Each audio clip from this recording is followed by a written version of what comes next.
Good evening. I'd like to call this special meeting of the City Council of Yucaipa session, January 23rd, 2023. And Madam City Clerk, can you please call, or I'm sorry, I'd like to ask the Sheriff's Captain, Captain Landon, to lead us in the Pledge of Allegiance, please.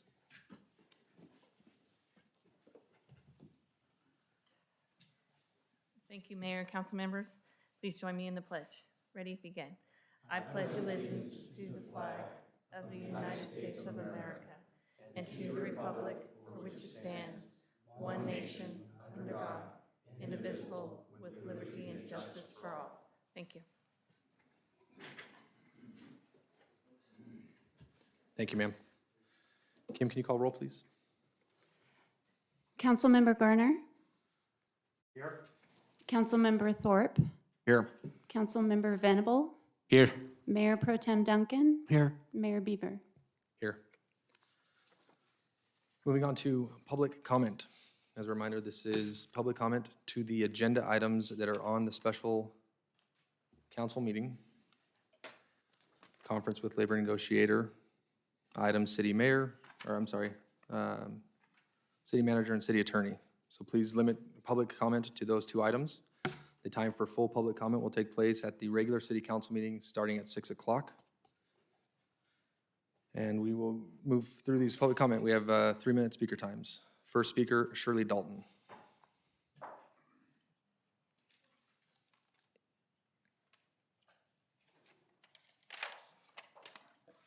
Good evening, Mayor, City Council members.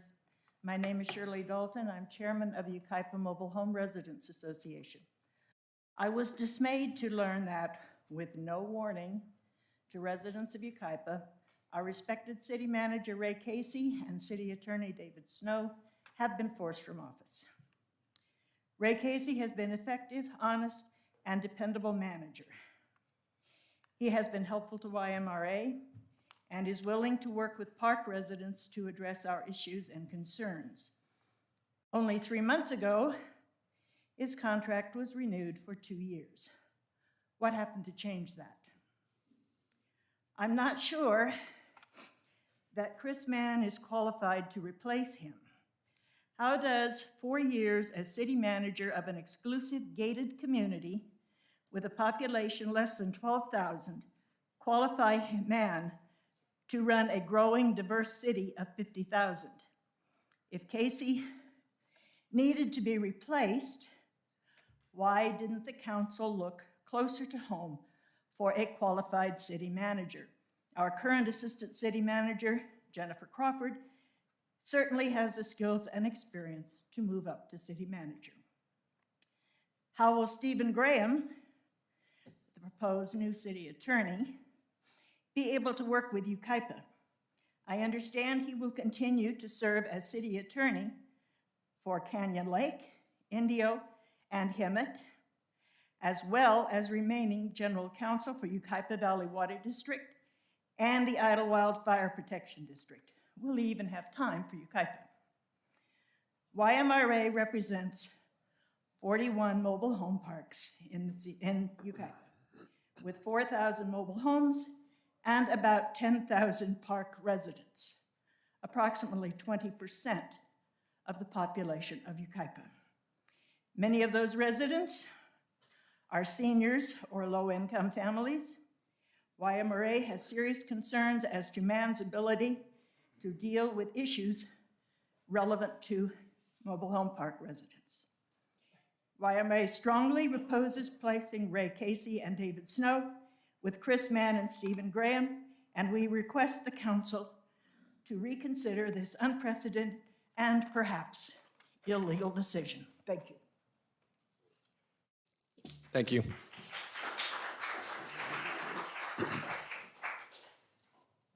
Next speaker, Colleen Wing.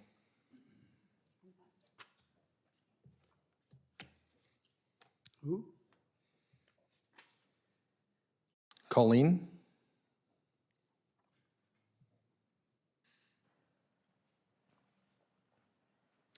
Colleen Wong, I live on Court Street in Yucaipa.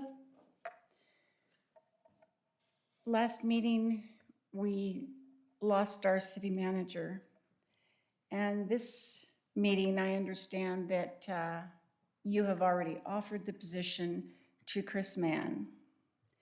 This is a man who, by his own words, and these are from his words, elected officials are facing increased public pressure to vote against development of all types. As a result, it's more important than ever that the officials are provided the political cover they need. He's able to affect an outcome at the ballot box, strategic approach to help you achieve your goals. He specializes in land use entitlement and development consulting. He has positive results for our land use clients through aggressive government. He helps those running for office looking to affect the outcome of the race. He has independent expenditures. He has local government, political staffers, political consultants, real estate developers and brokers, businesses, and marketing executives in his groups.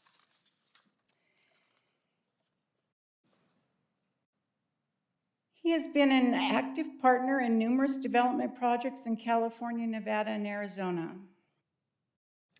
He has worked as an elected official, as a developer, and uniquely understands the development process. He can provide tremendous value to the entire developmental project. Looking to affect the outcome of the race, independent expenditures, aggressive execution needed to achieve your goals, opposition research. We sure saw that during the election, didn't we? Now PAC has donated to Bobby in 20. He also donated to Garner. Bobby Duncan donated to Garner. And yet Mr. Garner didn't recuse himself during this vote at all. This doesn't seem like this is a man that's going to be good for our city, but he sure is going to be good for the developers. I never hear back from any of you, not even in the next meeting, and that's an issue that my husband wanted me to bring to y'all, that it might help if at some level, when you had these meetings, you responded to the citizens of the city on some level, other than just staring back at us and then going on with your business. Thank you. Thank you very much.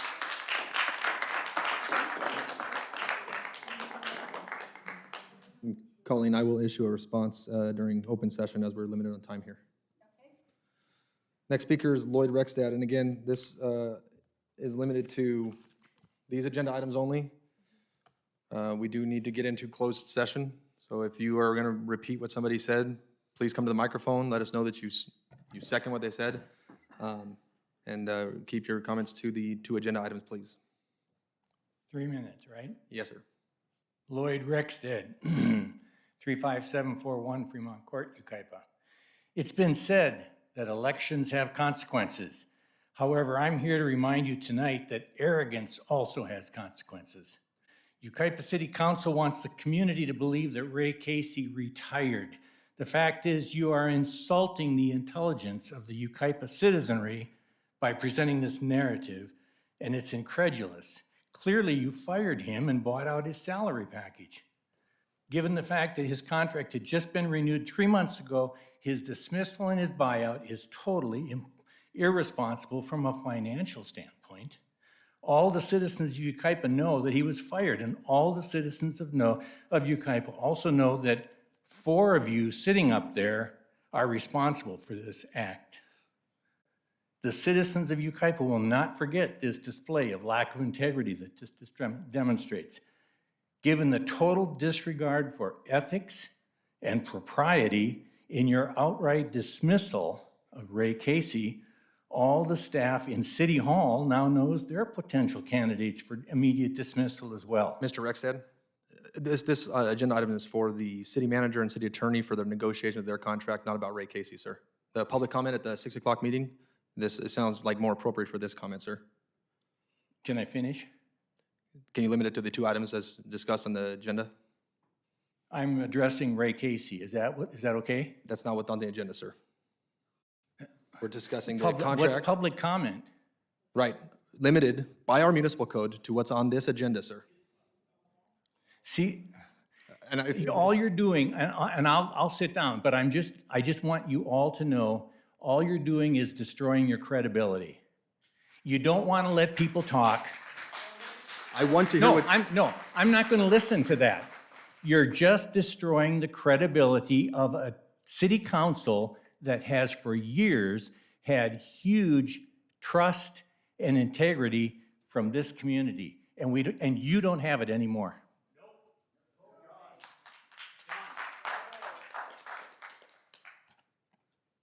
The next speaker is Kathleen Woolsey.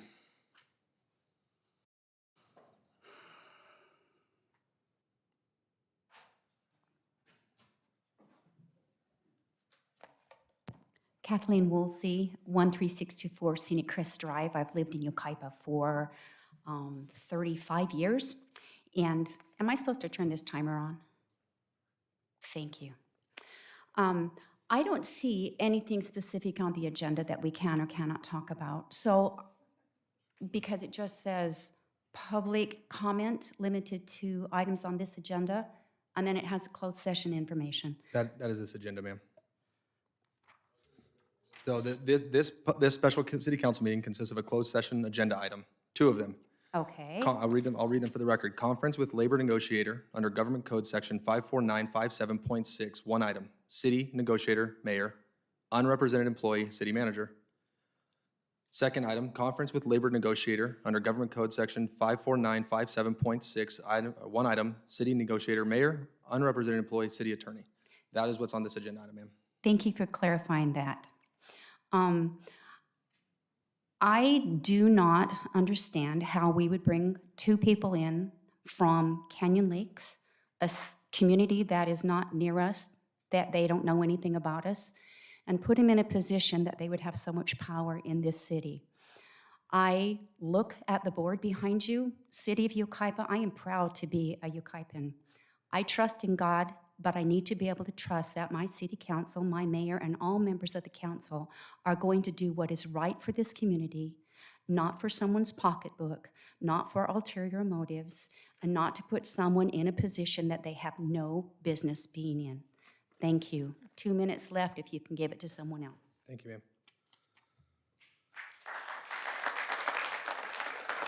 The next speaker, Lenore Will.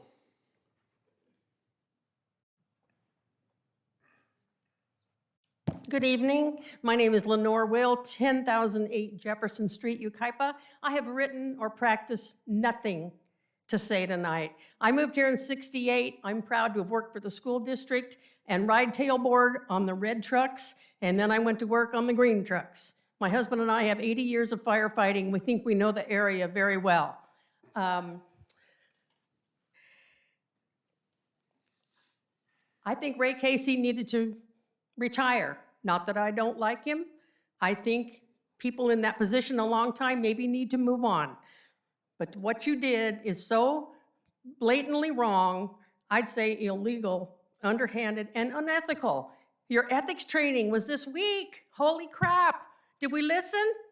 I had to have ethics training at the Forest Service, beat down our throats. Ethics, good ethics, bad ethics. Where do you fall? And please don't forget that all these people out here with gray hair are old, but we're not stupid. And we love this town. We aren't all for crazy things. We're just for trying to keep it as rural as possible with apartments downtown, senior places built in certain places.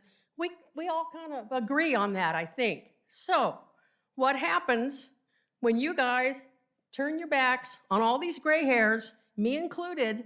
It hurts our feelings. It hurts our feelings. I've always been so proud of the Yucaipa City Council because they got along. My ex-landlord was the mayor, and they got along. Yeah, we had our tidbits and fights and spats and a few things going on, and none of us liked one of the members, namely BG, and he's gone. But even he had 4 that helped kept him in line. And if you want that name, I'll give it to you after the meeting. They've always done well amongst each other. I don't see that here, and I'm not against 5 white males, trust me. But I think you need to remember where you came from, where we came from, and how hard is it? Why is this meeting at 5 o'clock? That's weird. Too many other things are questionable. You know, nobody will be here if it's 5 o'clock. Thank you for coming at 5 o'clock, and y'all have a good night. The next speaker is Diane Smith.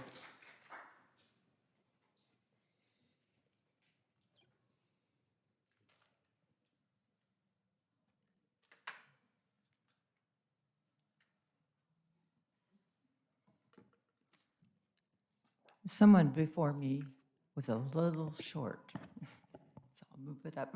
My speech is going to be a little different from what you've heard. I'm Diane Smith, and I live in District 5 in Yucaipa. Thank you, John. There are a multitude of cities with city councils in our nation. They each have a little bit different way of operating. It's like a marriage in some aspects. The relationship between the council and the citizens of the city needs to be built on a foundation of trust and mutual respect, just like a marriage. Gender isn't important in my analogy with a marriage, so just bear with me for a few minutes. I'm going to pretend that the council is the wife and we citizens are the husband in our relationship. I'll give the council a very sensible name, and you'll be Mildred, and we, the citizens, will be David. One day, both Mildred and David go to work, and when they get home, Mildred announces that she got rid of their Corvette. David is angry and asked, "Why didn't you talk to me about it first?" Mildred replies, "Well, it was obvious to me that we needed to upgrade to an electric vehicle. I've been thinking about this for a while, and I've put a lot of thought into it." "Did you buy a Tesla?" asked David. "Oh, no, I bought us a Prius. I saw a great one at the dealer, so I bought it. It was highly recommended, and I liked it, so I decided it would be good for us. I saved money, and it was a good deal." "You should have discussed it with me," said David. "I have a stake in this too." "Well, I don't see why you're so mad," replied Mildred. "It will be good for us and the environment." "Take it back," said David. "Let's take some time and find the best car for us together. Let's make sure we get a car we both want."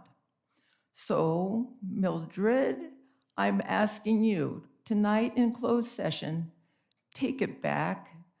Don't sign any contracts. Let's decide to be a team again. We'll search for a new city manager together. Thank you. Next speaker, Christine Muller.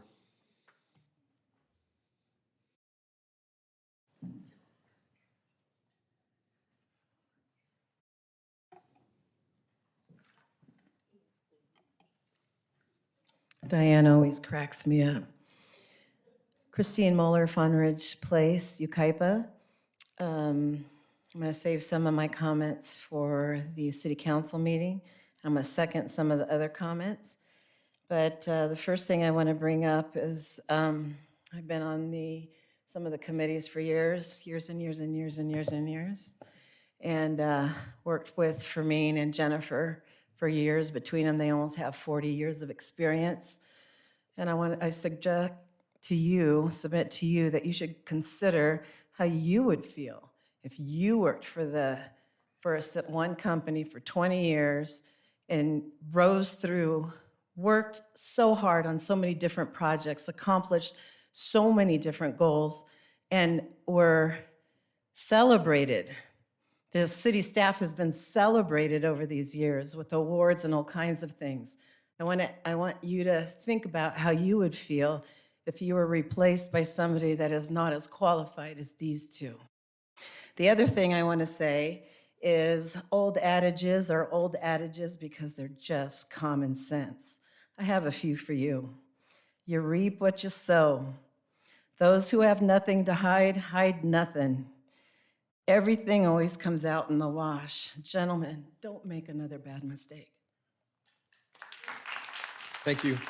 Next speaker, Kevin Miskin.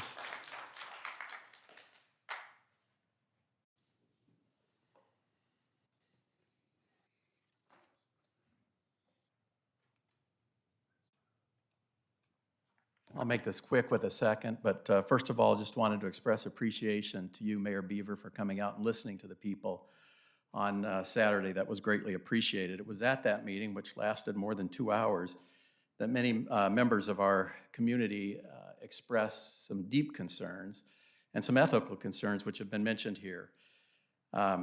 In that closed session last week when Chris Mann was put in, and many of us were sitting out here when he came running in the door with Steve Graham first. It was clear that they were sitting out in the parking lot.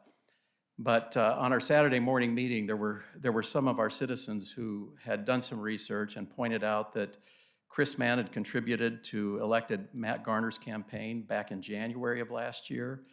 Chris Mann is associated with IE Taxpayers, of which Chris Mann was the founder, and he used the IE Taxpayers to smear his opponent, Ken Munoz.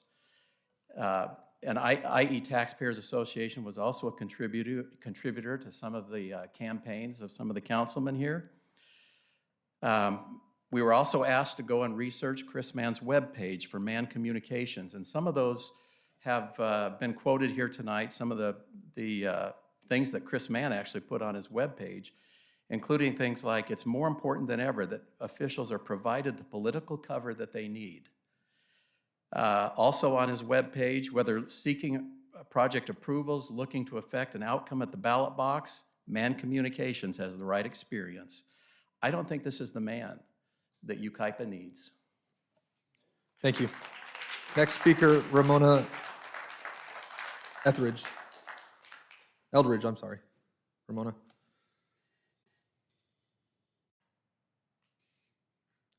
think she's coming from the community room. We'll give it a second.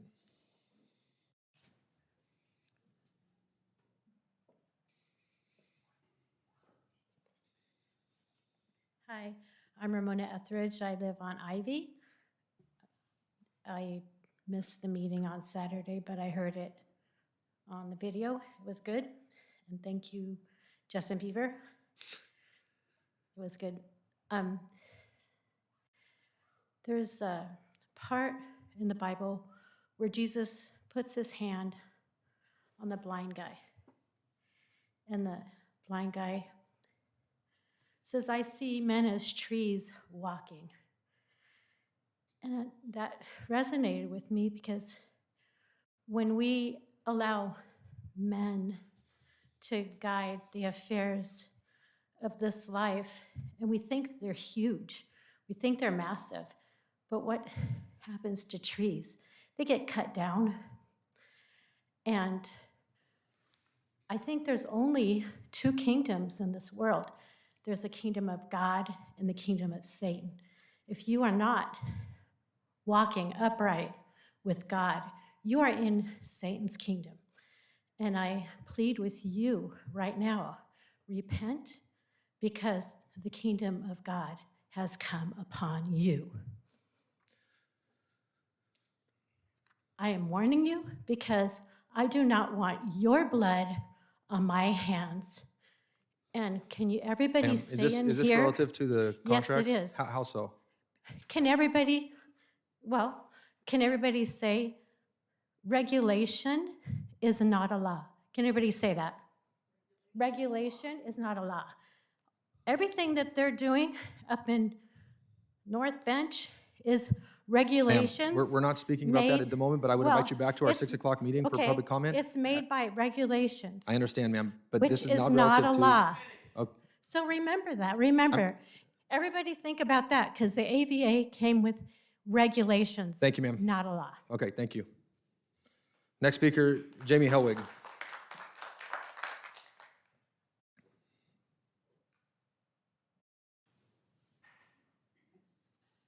Jamie Hilwig, Jocelyn Lane. Just wanted to address the replacement of city manager and city attorney. I'm in opposition of the rapid replacement of these two very important positions and recommend we remain with our assistant city manager until such time to allow advertisement for candidates for these vacant positions. Do not rush to judgment on the filling of these positions with persons that are supporting of development concepts promoted by a few council members. Thank you. Thank you, ma'am. Final speaker is George Sardison.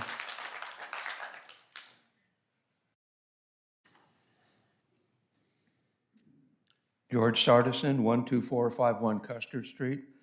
My comments are regarding the first item under the closed session. First, I want to thank Councilmember John Thorpe for having the moral courage and integrity be the only one to vote no on both the firing of Ray Casey and the hiring of Chris Mann. I ask that the rest of you take a step back and don't be a part of this charade. Show some character and have some integrity yourself. Doing so will let us know that you can accept a degree of responsibility. To continue on the path to bring in Mann and company, his lawyer, will only further damage our city's reputation. To quote the mayor on Saturday, he doesn't believe in rushing any decisions regarding the North Bench, and he wants the brakes applied. Does this apply to all of your decision-making, Mr. Mayor? If this city manager change isn't being rushed through, then how have you and the others on the council been plotting all of this? Since October 24th, when you voted to extend Ray Casey's contract to June of 2024? After the November election? When? The mayor said he's a friend of a Canyon Lake council member and had conversation about Chris Mann, and that he'd met with Mann several times and feels, quote, Mann has the right relationships to help our city. Duncan says we were able to bring in a proven leader. Let's see how Mann's experience matches up to Yucaipa's needs. Canyon Lake, a gated community of 4.6 square miles. Yucaipa, 27.8 square miles. Canyon Lake, population 11,166 in 2021. Yucaipa population, 54,739 same year. Canyon Lake annual budget, $5.7 million. Yucaipa annual budget, $36.6 million. I recommend spending some of our city's resources to do a search for someone that has the real qualifications, experience, and expertise that our top administrator, something our city deserves. Thank you.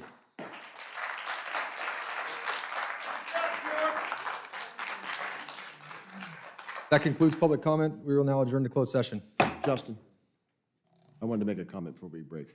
All right, we'll re-adjourn, sir. Okay, thank you. I would like to move that we continue the approval of this contract for a later date. It came out today at 9 o'clock. I start work first thing in the morning. If not had a chance to review either of the contracts, I don't think we can, in good faith, for our constituents, go in and try to negotiate something that I have not had a chance to read. Even if I had earlier, I would have only had 15 minutes. I don't think that's the proper due diligence. With that in mind, if you still want to have closed session, I don't have a problem going in there and to talk about it, but I think we should move the approval process down the road a little bit. And then also, after if we have our discussions, entertain the idea of possibly having two people, maybe yourself and myself, or it's your direction. We have two representatives meet with Mr. Mann if we decide to go this route, that we negotiate that contract. a contract being provided to me that I have no input, no information on, all of a sudden showing my email at 9 o'clock this morning. I'm not ready to vote on that. Valid point. I'll second your motion. Any further discussion? What was that? What was it? What'd you The say? motion is that we have the meeting to discuss, but we push any further votes until the next meeting. I'll do that. I'll second your motion. Is there any further discussion? All those in favor? Aye. Aye. Aye. Any opposed? Okay. We will still, at this point, adjourn to closed session for the negotiated conference with the city manager, city attorney for the unrepresented negotiation.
Good evening. Welcome to the regular city council meeting of January 23rd, 2023 for the city of Yucaipa. At this time, I'd like to ask Captain Landon to, want to have one of the explorers lead us in the Pledge of Allegiance, please. Good evening, Mayor, council members. I'd like to introduce you to Abby Hammond. She will lead us in the pledge. Place your right hand over your heart. Ready? Begin. I pledge allegiance to the flag of the United States of America and to the republic for which it stands, one nation, under God, indivisible, with liberty and justice for all. Thank you. Thank you, ma'am. Madam City Clerk, will you please call roll? Councilmember Garner? Councilmember Thorpe? Here. Councilmember Venable? Here. Mayor Pro Tem Duncan? He will not be here, ma'am. Mayor Beaver? Present. Okay, now we can move on to changes in the agenda. The agenda has been changed as the motion from the previous special meeting at 5 o'clock was made through, so there are no reportable actions that come from the closed session. And so we will then move on to public comment. Do we have public comment speaker slips, ma'am?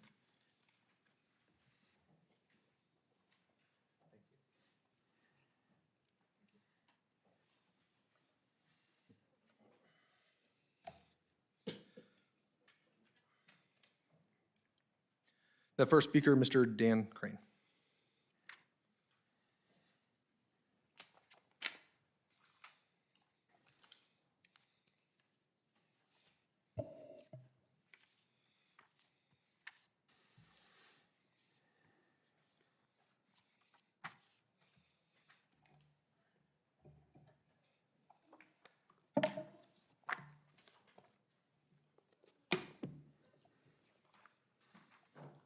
No, I'm not going to be reading this.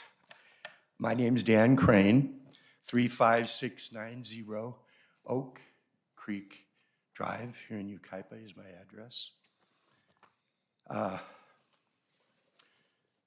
Mayor? Sir. I was going to address Mayor Pro Tem, but he's not here.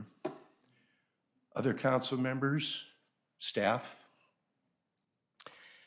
I want to speak to what occurred a couple weeks ago. I was stunned when I heard about it and read about it.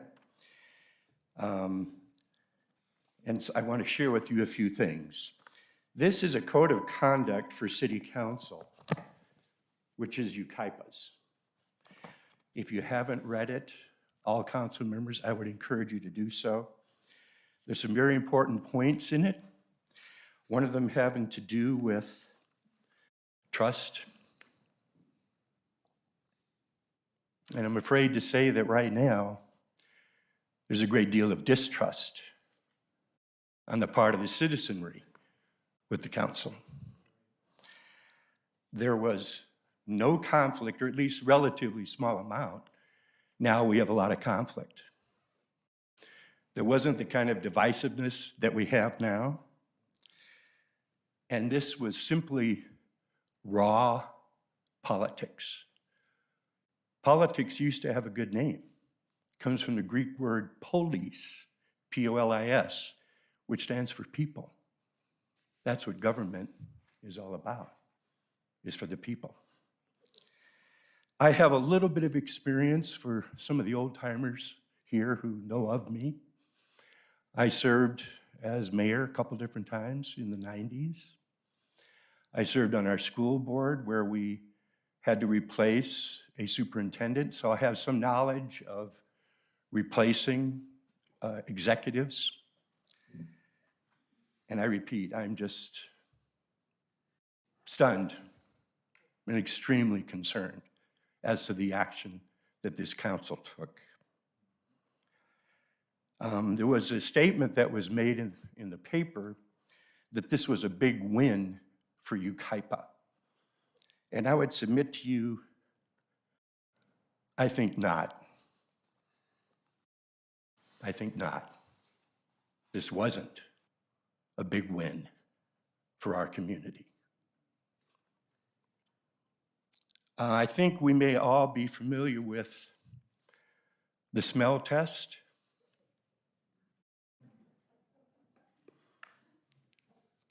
This action that was taken a couple weeks ago doesn't pass the smell test. Thank you for allowing me the opportunity to speak. Thank you, Mr. Crane. The next speaker, Jamie Hilwig.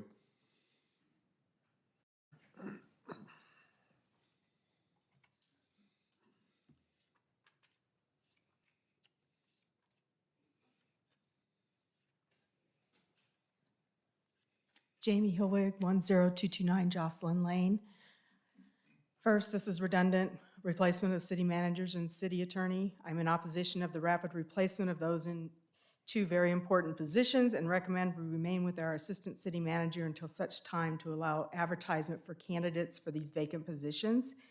Do not rush to judgment on the filling of these positions with persons that are supporting of development concepts promoted by a few council members.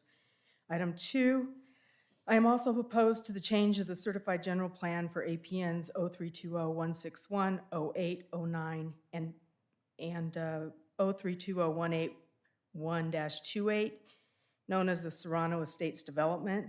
This area and most of the north bench is currently zoned as 1-acre lots, and due to terrain, drainage, earthquake faults, and animal keeping, uses should remain 1 acre. Should you change the general plan and approve the first development, Serrano Estates, you open the door for any developer to do the same on our north bench. Our north bench will not retain its current rural environment. Councilman, I ask you to think long and hard about this general plan amendment. It doesn't fit the north bench. Councilman Garner, I hope you will stand strong with the citizens you represent. Thank you. Thank you. The next speaker, Mr. Steve Freeman.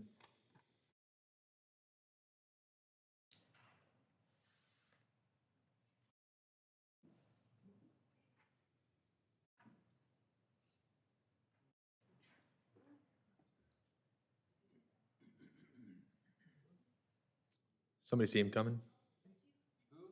Steve Freeman?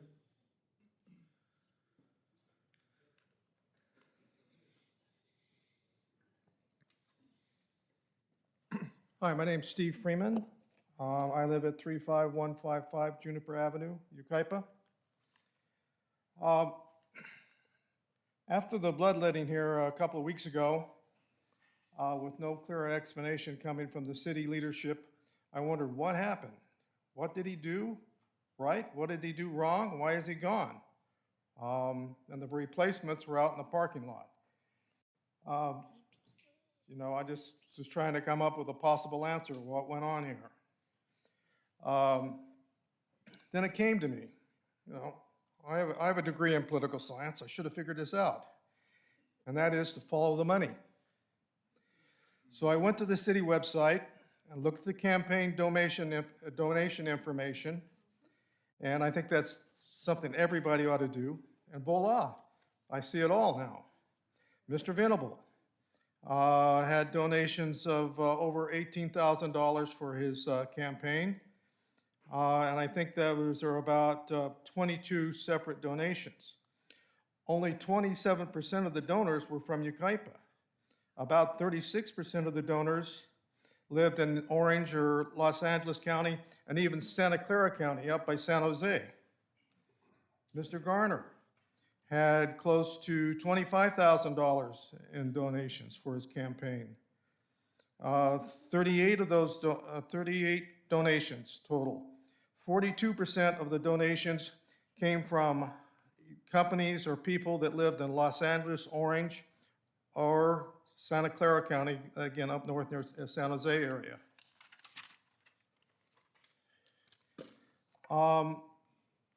There were several donors that donated to both their campaigns. One was the Levy Company out of in Los Angeles. There was Peter Wang, donated to both candidates. He lives in Santa Clara County.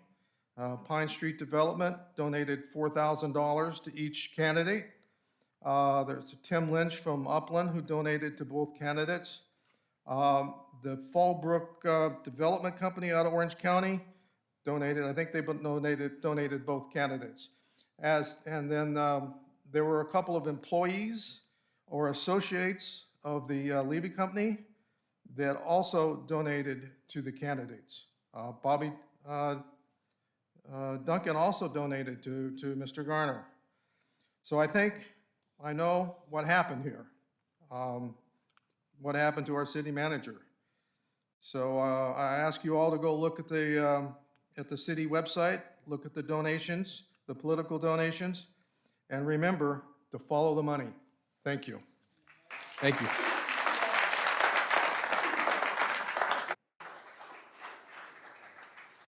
Next speaker, Mr. Russ Caldwell.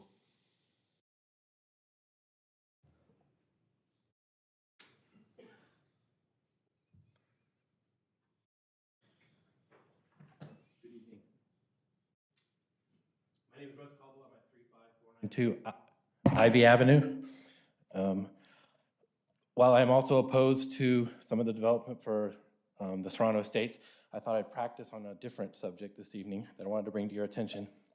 There are two examples where street lines are seriously lacking and even missing altogether.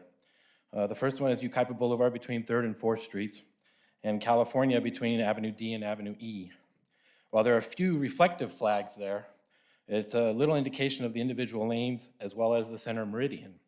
In particular, the sections on California Avenue needs clear identifiers due to the school. Several times I've witnessed what I believe to be illegal U-turns there across the traffic, endangering other vehicles as well as pedestrians. That's all I have. Thank you. Thank you, Mr. Caldwell. Staff, Mr. Bresciato, any comment on that?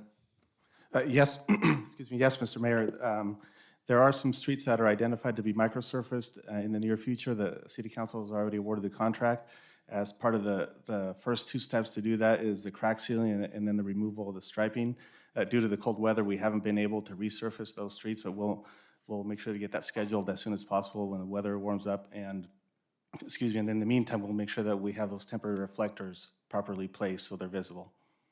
Thank you. And then as to our Sheriff's Department, perhaps focus traffic area near the school for the illegal U-turns in the future, please. The next speaker is Ms. Diane Smith.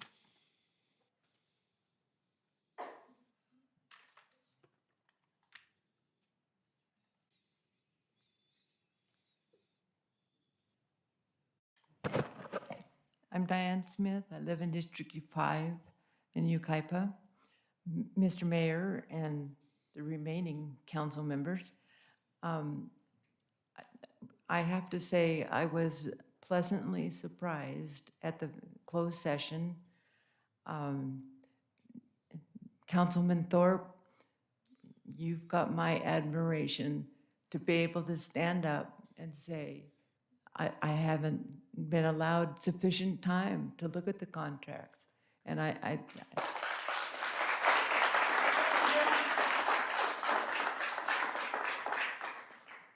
it's okay to smile. But, and I was happy that Mayor Beaver seconded it. Maybe, just maybe, this is an indication that you are open and willing to hear what the citizens have to say. You're open to maybe at some point admitting that you made a terrible mistake by leaving us out of the loop. We came up with our own opinions as to what was going on, and I don't know if they were accurate or not, because we haven't been told. And why bring in a city manager that travels with his own attorney?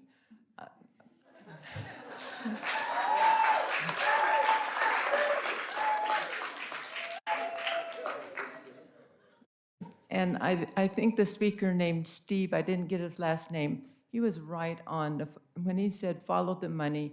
When I ran for council, I had the opportunity to take a rather large donation from the Building Industry Association. I turned them down. I said, I don't want to be associated with this kind of money, because what will people think of me? They'll think that I was gonna sell out Yucaipa to development. So you too could have turned down any of that money that didn't fit with your vision.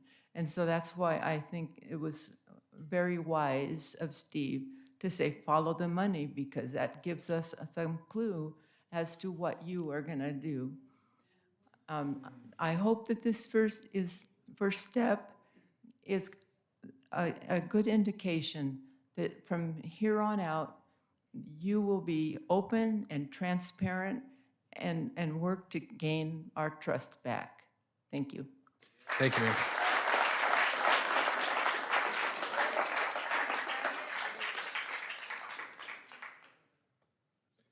The next speaker is Ms. Colleen Wong.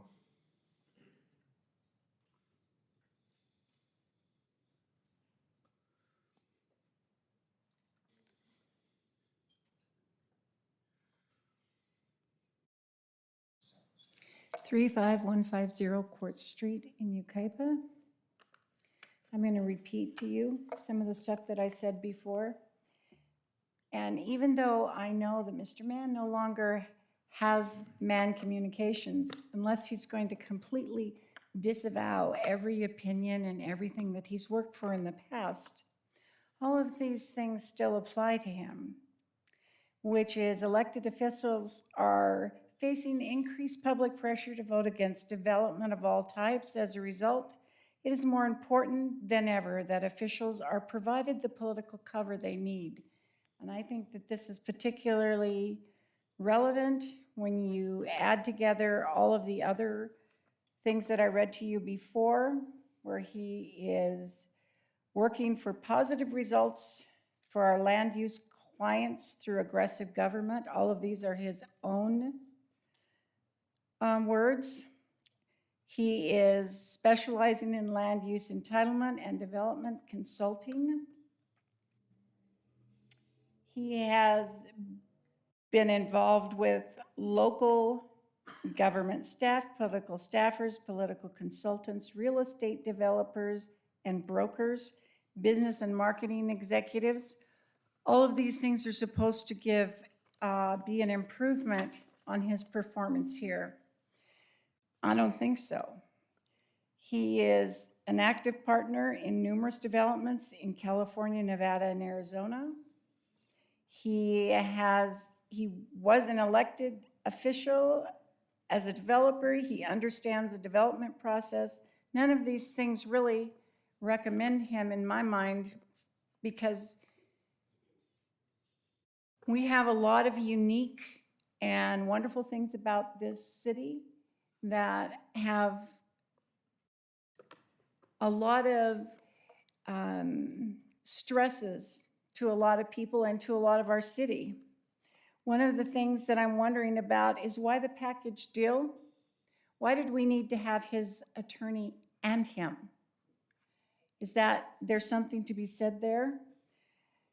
When you look at what he had before, what his Canyon Lakes was a 4.6 square mile gated community. When he was there, he took their fire department private. He left Cal Fire, and he went from having 3 stations in that city, or that community rather. I wouldn't call it a city if it's a gated community. It's 3 down to 1, and that doesn't seem to me to be an improvement. In that year, they had revenues of over $6 million, and he left them in a deficit of over $500K. So I didn't see that as a great improvement and a recommendation. Thank you, ma'am.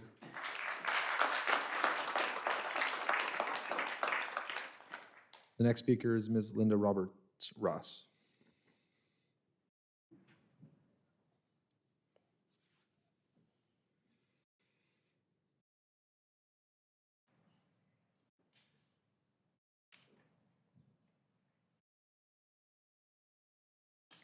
Good evening, gentlemen. My address is 35141 Yucaipa Boulevard. I've lived in this town since 1994. My kids went to school here, they graduated from here. My son, my daughter-in-law, and I have been very, very involved in community. You know, or likely know, my daughter-in-law, Brandy Gomez, my son, Jason Ross, and I have my law office up on the boulevard, as most of you may know. If you don't, you will shortly. So what took place here 2 weeks ago was nothing short of a coup. The first act that this council undertook was to violate the very city code, the municipal code that governs you, just as it governs all of us. I would point to 2.08.080, removal procedure. For the record, removal of a city manager can be effected with or without cause. However, paragraph C says there's a limitation on that removal. Notwithstanding the provisions in the section set forth, meaning paragraphs A and B, the city manager shall not be removed from office other than for misconduct in office during or within the period of 90 days next succeeding any general municipal election held in the city, at which election of a member of a city council is elected or when a new city council member is appointed. That means you had absolutely no authority to terminate, and we know it was a termination. You guys can dress it up in any kind of press release you know, but who else retires only after there's a vote taken? I have had the pleasure of working with Ray Casey on several occasions, and Yucaipa has been blessed to have his guidance and his tutelage overseeing the development of this city for over 20 years. And I will put to you that the press release that you put out, glowing remarks for all of his achievements, hardly undercuts, absolutely undercuts your argument in any way that he had somehow been in dereliction of his duties and failed to perform his obligations to this city. I would remind you that you are not within the 90-day period. It still has about a month left to go before you could take the action that you've already taken relative to Ray Casey and the city attorney. That means your action and the vote on the first council meeting this year was what's called void ab initio. That's a fancy legal term meaning of no legal effect. I haven't had a chance to talk to Ray. I don't know what his position is now, but I will tell you, as a member of this community for as long as I've been, I would love to see Ray Casey back on the job. And it would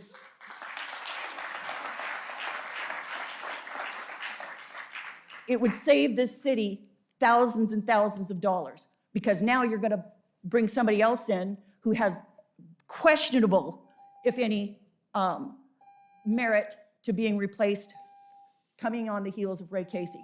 And I would also remind you folks, and all of you, democracy is not a spectator sport. Do not expect us to sit on the sidelines and watch this happen to our community. Thank you, Mayor.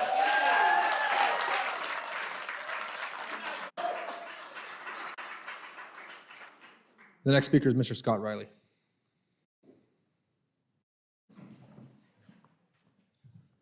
Right Honorable City Fathers and Your Excellencies -1, we're wondering where Father Duncan went. Not around, I say. It seems it's incredible. They left the corruption of the old sod and came here. Now it's enough to have it in the District of Columbia and Sacramento, but now in our little city of Yucaipa, we got the same corruption that was back then in the old world. Everything that I understand from what the lady mentioned, she cited from the gentleman's website. Mr. Mann, is he here? In saying it is more important than ever that officials are provided the political cover they need to support projects. Now, where I come from, that was malfeasance. And then in another part, it says to secure the ballots. Now, that's electioneering from where I come from, isn't it? But it's really a shame, and I'm sorry to use caustic sarcasm and savage mockery, but that's what's called for in these times when we've got little corruption right here in our own little town. Now, there's a remedy for it, and I'm hoping that you'll take part of it and see that you do what's right by examining in the open, none of these closed-door sessions. Can you believe that when it calls for transparency and you're meeting behind closed doors trying to make a backroom deal? Is there somewhere where I can get the crumbs that fall from your master's tables? Some of us could use a little of that padding. And so I hope you do the right thing and look at your conscience and understand that it's maybe in Sacramento and the District of Columbia, but we don't have to tolerate it here in Little Yucaipa. Amen?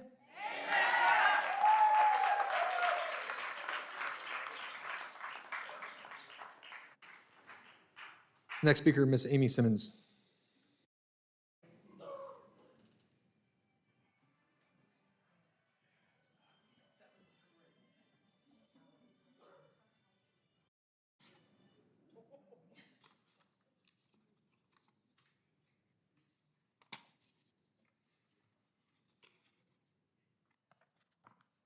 Good evening. I live at 36475 County Line Road, and I had intended to come tonight to see the new city council members to remind them about the library. I am president of Friends of the Library, and as a group, we were so proud to learn that this grant was one of the largest awarded by the state of California Building Forward Library Infrastructure Program. That's $9 million. And the feedback we've received in our local branch at the prospect of a new library has been overwhelmingly positive. Moving forward, the Friends of the Library would like representation on any library advisory committee established by the city. When considering new library design, we are very fortunate to have a selection of new nearby libraries to visit for ideas such as Menifee and French Valley. The cities of Riverside and San Diego have well-recognized new downtown libraries that have revitalized both the libraries and the areas they are serving. And of course, a new library is in the works for Calamasa. Now, considering the abrupt change in the city leadership that has left many scratching their heads at the timing and mystery surrounding it, my hope is that the morale of city staff will survive and continue to be strong, and that the council will endeavor to represent voters and community members in a diligent, positive, and more transparent way. And I might say one more thing. I've been listening to people vilify developers, and I just have to say that my father-in-law, B.W. Simmons, came here in 1956 and built so many senior homes. I know you all live in homes that were developed, but developers come and they work within the guidelines of the city plan. The plan doesn't change to suit the developers. If the plan changes, it's for a good reason for the community. And you can see the alarm people have here. Everyone needs development. We need a home to live in. We need a development for a new library. But let's create a sense of trust and transparency. And if changes occur to the general plan, think about environmentalism and lifestyle, and use a little respect. That's my suggestion. Thank you. Thank you, ma'am.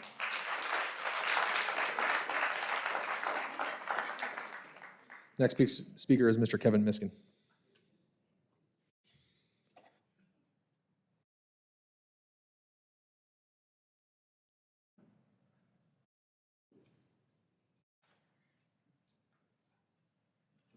Thank you, Mayor and City Council, and Scott Riley. I think we'd all pay for that performance one more time. I too am speaking on this issue of what happened in the closed session last City Council in the dismissal of Ray Casey and Dave Snow. It was the first full session, as has been pointed out. There were two members that have no experience with Ray Casey or with Dave Snow, and despite the pleas of citizens, it was decided that they would just let him go. Why the hurry on the very first City Council for this sitting council?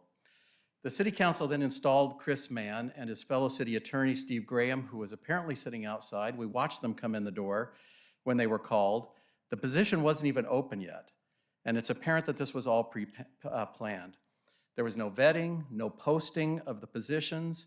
There was no listing. There were no interviews. Even staff members, we go through that process of interviewing.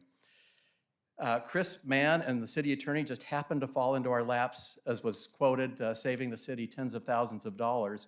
But we also know that the city is spending hundreds of thousands to pay off Ray Casey's contract. There's new information for you. We know now that Chris Mann contributed to newly elected Matt Garner's campaign. We know that IE Taxpayers Association, of which Chris Mann was the founder, was used in Chris Mann's campaign to smear his opponent, Ken Munoz. There are many others who have come forward about this. This was a similar action and has the same fingerprints of Chris Mann on it in this last election in Garner's campaign. On Saturday, another citizen directed citizens to Chris Mann's webpage. That's been quoted as well. It was very nicely quoted by Scott Riley. It's more important than ever that officials are provided political cover that they need. If you're looking to affect an outcome at the ballot box, Mann Communications has the right experience. Land use entitlement, development consulting, political campaign strategy, and strategic communications. This is our experience.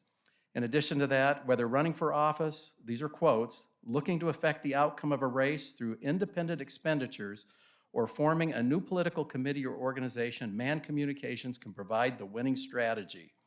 What we have here is a politician. A post in San Bernardino called him a carpetbagger.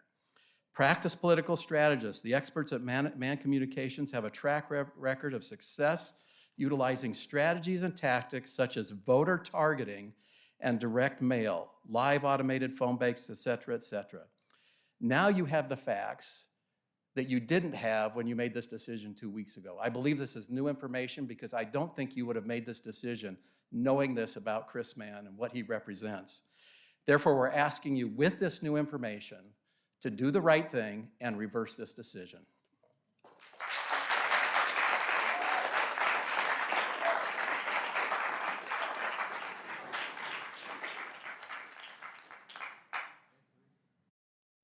The next speaker is Kathy Sellers.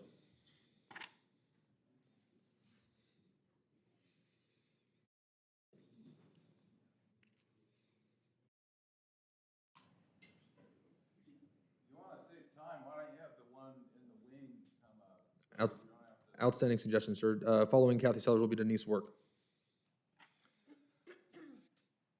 And then Niles O'Hara. Hi, guys. 10185 Palermo Court. On the agenda tonight is an oral report of a summary of compensation and approval of an employment agreement for Christopher Mann as general manager and Stephen Graham as city attorney. Agreement means harmony or accordance in opinion or feeling, a position or result of agreeing. We don't agree.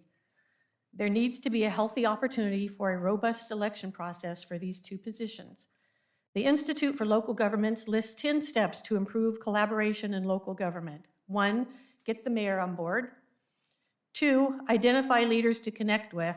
3, build trust. 4, build relationships. 5, solve problems.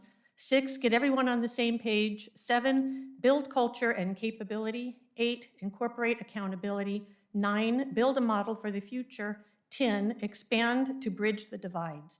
And my favorite part, quote, the public at large is important. That might be who we really need to win trust from, as the potential rewards are great, close quote.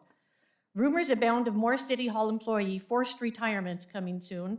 City Council has the absolute right to hire and fire at their discretion, but who in their right mind would want to work for the city of Yucaipa right now? We may lose qualified, invested individuals with connections to the citizens and business relationships that are built on trust. Do you already have their replacements waiting in the parking lot? I've been researching local grassroots movements such as Protect Green Spot, Save Our Hesperia, Beaumont Gate, the Banning Informer. It disheartens me that our beautiful Yucaipa will become the next negative news cycle. We all have families and jobs and hobbies that consume our lives. No one wants to become embroiled in battling City Hall, but we're not going away. This will not blow over. It's too big and too ugly. Remember that months ago, I warned you about the storm brewing on the North Bench with angry residents disagreeing with the change to the general plan. It is now a massive firestorm involving citizens throughout California. The match has been lit, and the fire can't be stopped, but we will not let you burn our house down. We will save Yucaipa. Thank you.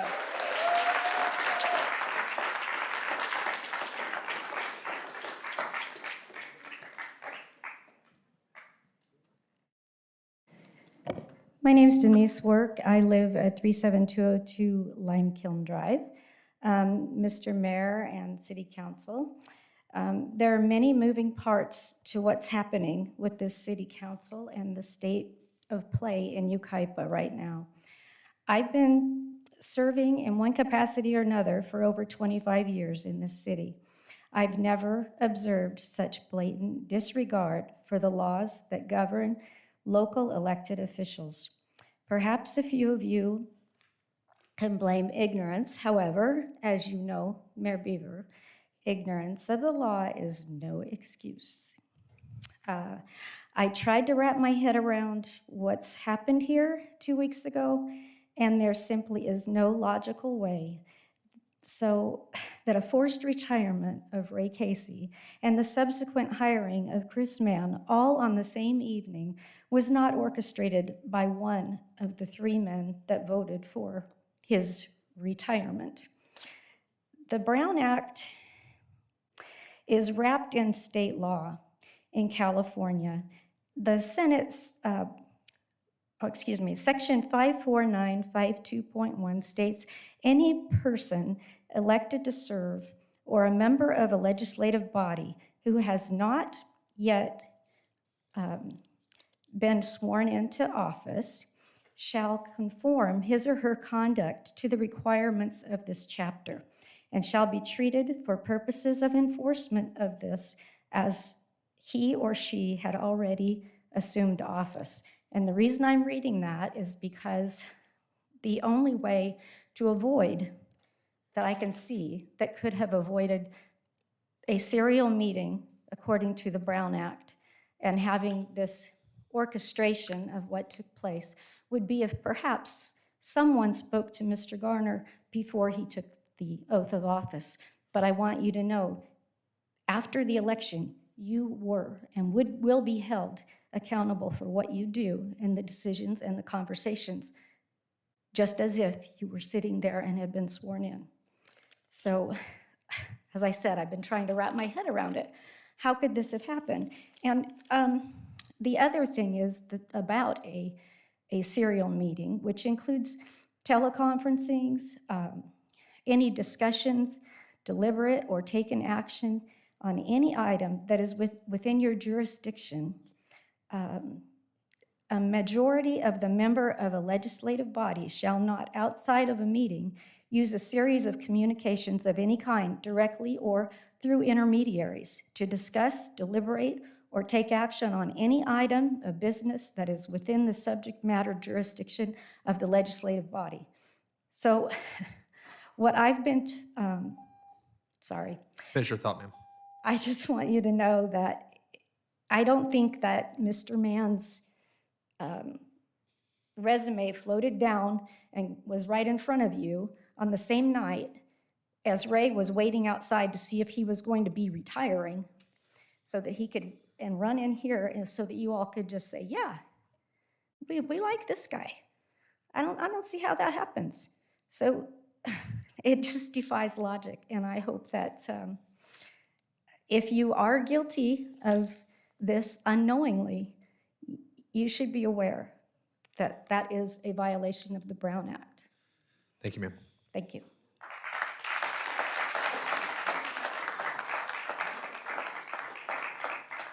Following Niles O'Hara will be Christine Muller.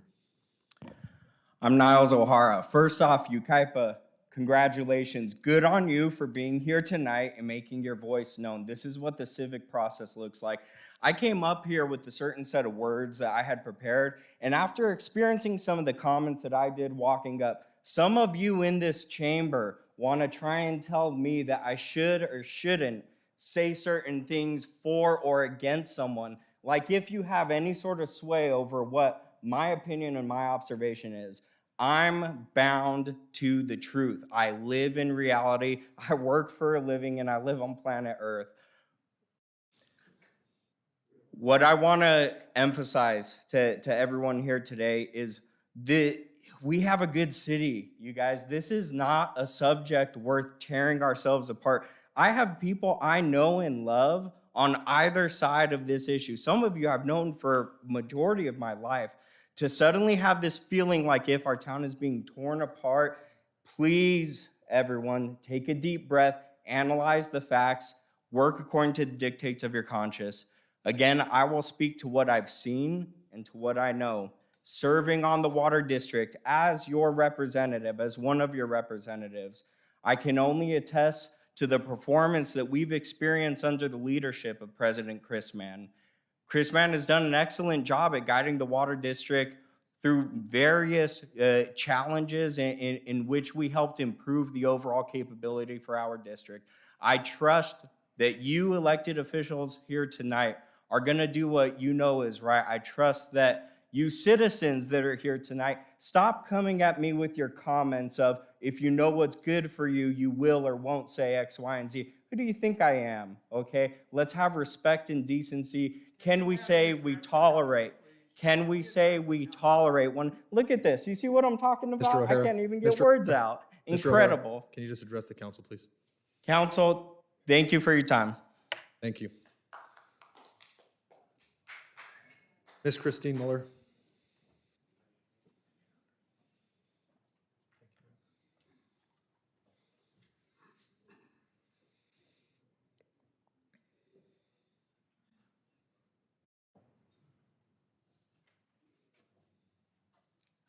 Christine Moeller, Fawn Ridge Place, Yucaipa, California. You know, I just wanted to clarify something. I believe the vote was 2-3. Councilman Venable and Councilman Thorpe voted against it. And then the Councilman Garner, Duncan, and Mayor Beaver were the ones that voted to accept Ray's resignation. So I wanted to clarify that because everybody's saying it was 4-1. It was not 4-1. I believe it was 3-2. I was here at 10:15, standing here for the announcement. I can't say anything more poignant than what has been said already. I think the only thing that needs to be said was, unfortunately, you guys made history, Yucaipa history, at the last city council meeting. You were the first to fire a city manager. You know, I always think of Tooker and McMains and Ray Casey, Fermin, and Jennifer, man, A+. That's how I think is first class. The second thing is I'm pretty sure that you guys were the first council that fired a city manager that was voted outstanding by the League of City Managers.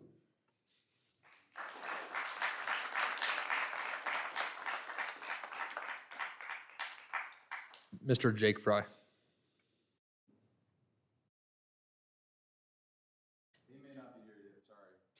So moving forward, there's a consent agenda item that was going to be pulled for discussion. That has been motioned and seconded and voted on by the council to be pushed to the next meeting. With that being said,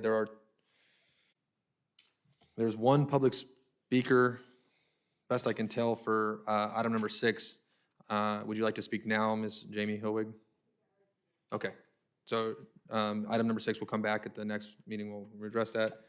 And I just want to confirm, Patty Ingram is for item number 8, is that correct? And Sally Schultzman? Yes, item number 8? Okay, and then lastly, Rafael Legito is for item number 11, correct? Yes, okay. Thank you for the public comment. Moving on to the consent agenda item, with the exception of item number 6, which was pushed to the next meeting. Is there any other consent agenda items that a councilman would wish to pull to hear from staff report?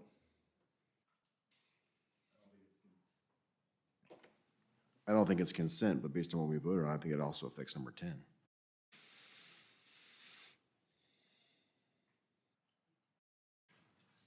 Correct. So item number 6 and item number 10 were forwarded to the next meeting. So if there's no further consent agenda discussion, is there a motion to approve the consent agenda, with the exception of 6? Also move. We have a first, I will second. Any further discussion? All those in favor? Aye. Any opposed? Motion carries. Mayor and council business reports. Is there anything gentlemen would like to report?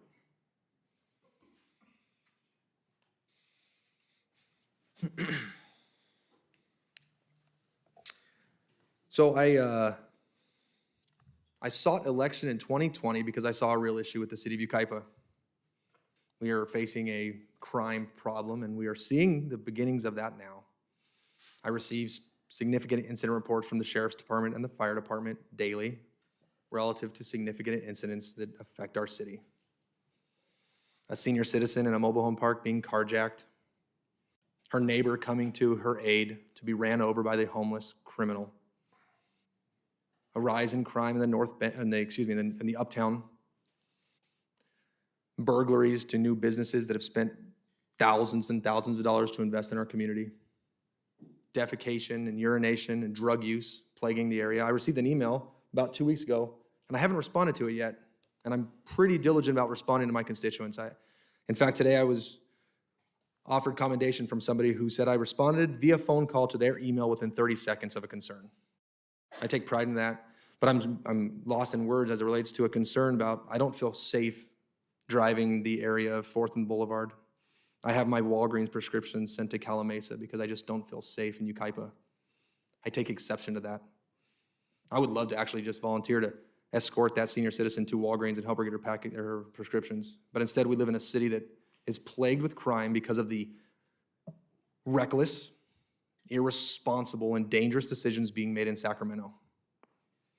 I'm a police officer. I'm not afraid of anything. I carry a gun in the Wild West, for Christ's sake. And this decision that we are discussing tonight, ad nauseum, was my decision. We had a problem. What was the problem? We needed a city manager.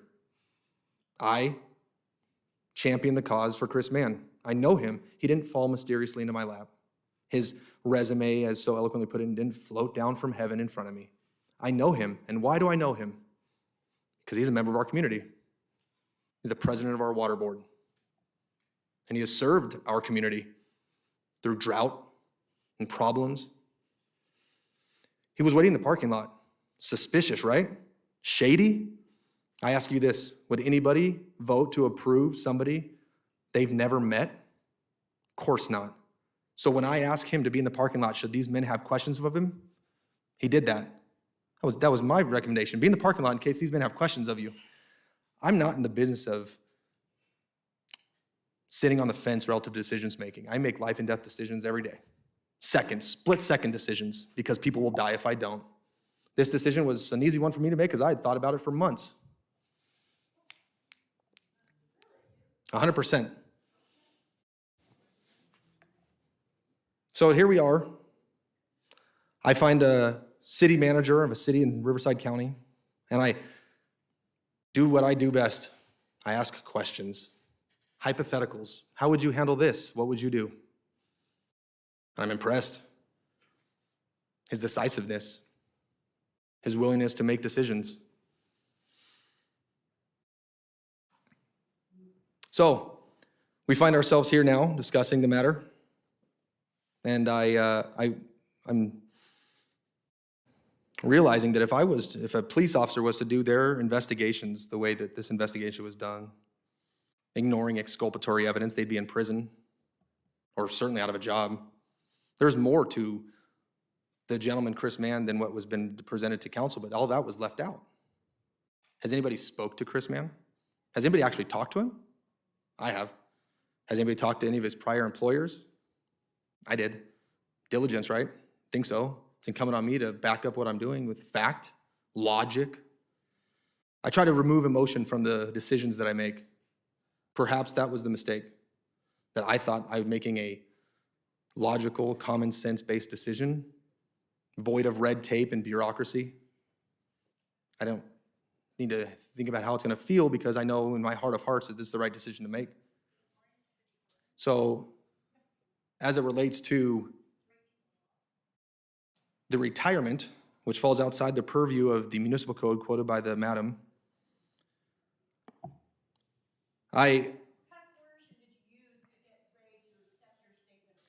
So with that being said, I'm disappointed, I gotta say, and I stand Thank you.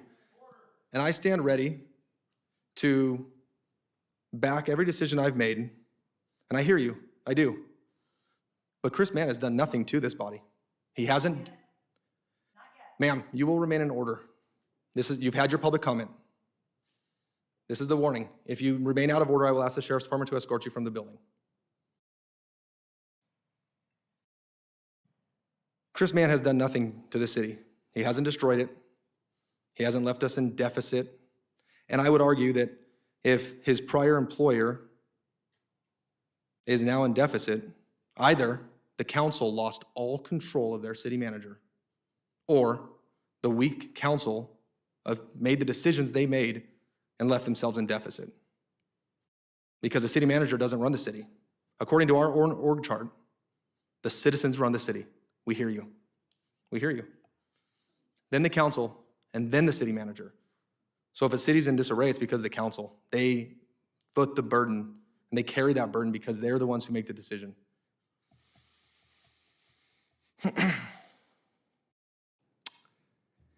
There is public comment. I'd like to, and forgive me, I neglected to read this.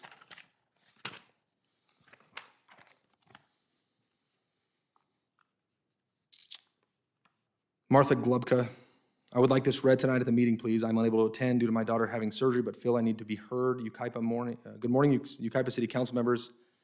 This is Martha Glubka, former owner of Huckleberry's Gifts and Goods. I was contacted yesterday by Hanson Wong, a very good friend of mine from way back. He asked me if I was aware of the recent concerns of the dismissal of Ray Casey and David Snow.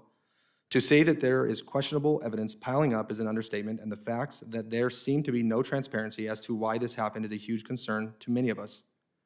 I have always been a big supporter of yours and shared with Hanson my dealings in the past between us when I had the store. However, I have to say, after going through the facts presented to me yesterday and verifying what was presented to me has given me cause for alarm. I feel, as many others do, at this time that Chris Mann and his attorney will create a huge division within our city, much like what is happening in our national government. Tonight, we will give the opportunity for citizens of Yucaipa to be heard and for the city to hear us. Please hear them and reconsider the velocity of these decisions being made and how it will affect our beloved hometown. Losing the faith of the citizens definitely will not be a great start to 2023.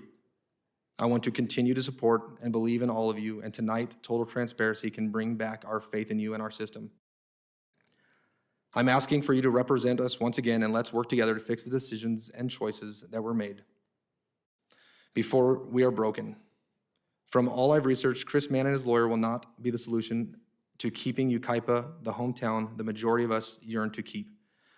Just the sheer fact of two of our esteemed council members receiving donations from Chris leads us to believe that the actions taken last week are highly suspect, and I believe there needs to be accountability and answers to the citizens of our fine city. We have elected you all to oversee and do what is the best interest of our city, and I can only implore you to do the right thing. Thank you for your consideration and hearing me out. Please do the right thing. And I will say,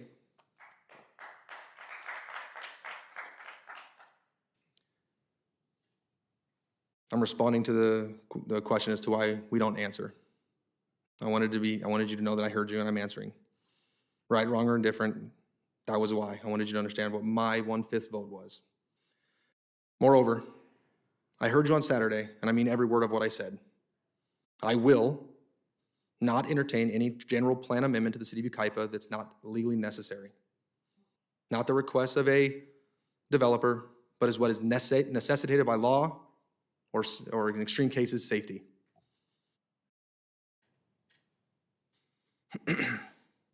Also, I have zero interests, none, in replacing these fine crime-fighting professionals as our city police department. The rumors are absolutely untrue and unfounded. The San Bernardino County Sheriff's Department is where I started my law enforcement career. Our first female chief of police was somebody I looked up to and mentored to me, taught me about law enforcement from an investigative standpoint while she was a detective in Yucaipa. I have the utmost respect for the Sheriff's Department, Sheriff Dykes, and all of his staff. CAL FIRE is and will remain, as long as I have air in my lungs, the Yucaipa Fire Department. Chief Malinowski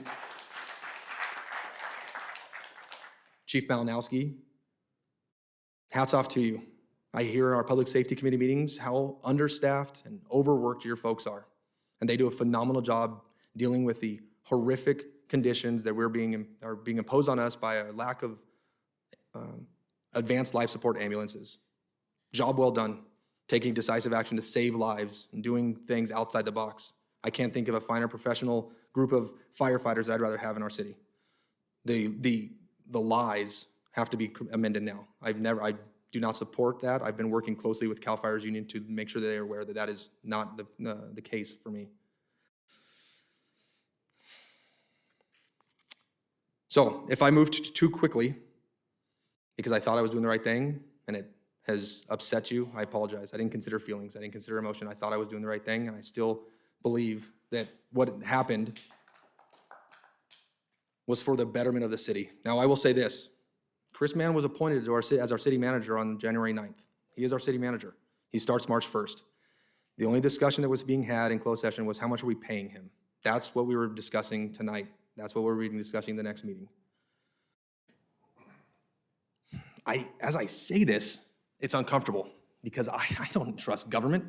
I've worked in for 15 years. I don't trust government, but I'm going to tell you something that I will respect the fact that you don't do what I'm going to ask of you. Trust me. Give me 6 months and let me prove to you that this was a good decision. Yucaipa is going to be altogether safer and better, not because of developments. I'm going to fight adamantly for you to keep developers from altering our general plan.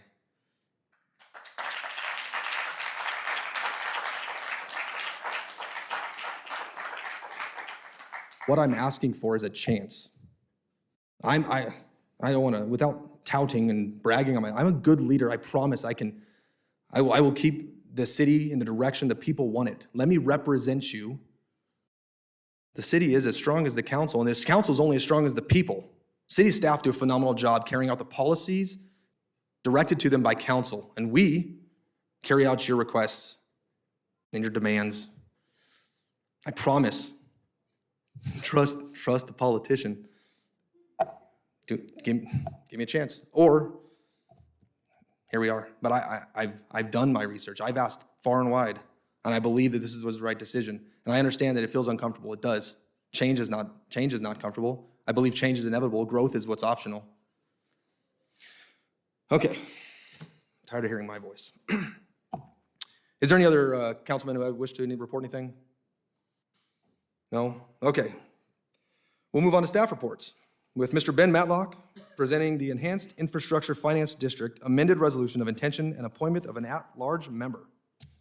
All right, thank you, Honorable Mayor and City Council members.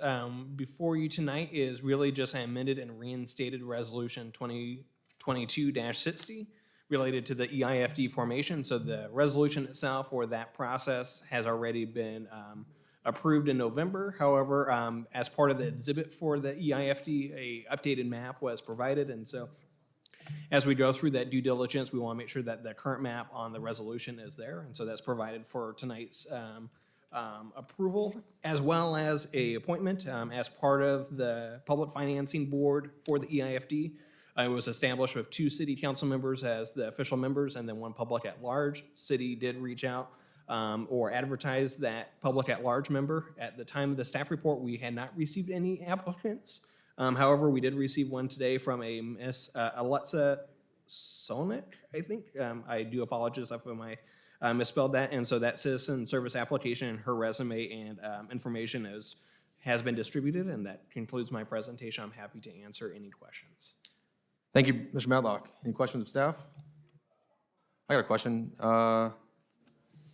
Was it the county or some of the big cities west of us? Are they still on the fence? Has there been any movement from on the EIFD districting that I think Ontario and Rancho maybe have joined an EIFD or formed an EIFD? Yeah. So our EIFD, the resolution of intent, does establish the flexibility to add the county as a partner in the future. We are not the only city that is looking for the county participation, including Rancho, Ontario, as you mentioned, Hesperia, and a few others, I believe Fontana. So we're all collectively hoping for that participation. It is a pretty unique tool and provides some opportunity, and certainly as part of the public financing activities, as part of the EIFD, the county would benefit from those as well, including let's say the library is one of those eligible expenses where it benefits both the city populace itself, but also the county as a whole. So we remain optimistic and certainly trying to help advocate for our wonderful city. Thank you, sir. So then we do have the appointment of an at-large member.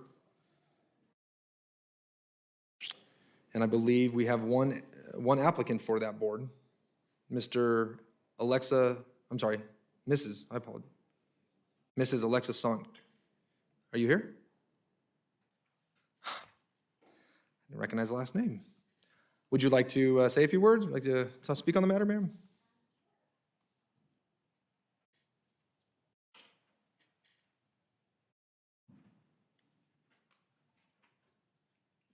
Mr. Mayor, Councilman, it is an honor to be up here, up for consideration for appointment to the Public Finance Authority. I have been a resident of the city for almost 2 years now, and I am so proud to be a Yucaipa resident, and I look forward to potentially serving my community. Thank you, ma'am. Do we have a motion relative to the? I'll move. We have a motion? I'll second. And a second. Any further discussion? All those in favor? Aye. Aye. Any opposed? Motion carries 4-1. Congratulations, ma'am.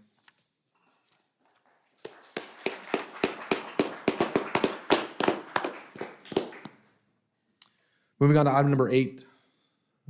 Mr. Todd Guchar, award of contract, provide engineering, design, and fabrication services, including delivery for Yucaipa Pickleball Court.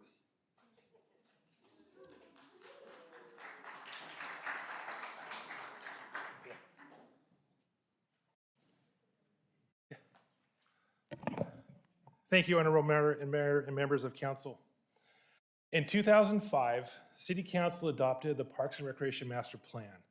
This master plan identifies the current and future recreation facility needs to accommodate all user groups within the community. An update to the master plan was adopted in October of 2012, and a minor update was approved in April of 2016.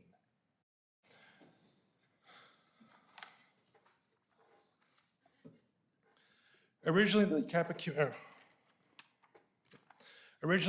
Community Park Pickleball Concept Plan was decided by council to be built at the Yucaipa Community Park just west of the parking lot. Here's Oakland Road, here's the community park. This is the area that was originally designated by the City Council for the Yucaipa Pickleball Plan. Unfortunately, the concept plan cost estimate was approximately $400,000. But once we got into the discussions and started working with the design contractor, the estimate jumped up to about $800,000. This is partly due to the installation of required retaining walls here on the north side of the area where the courts were going to be built. There is a slope here going from north to south.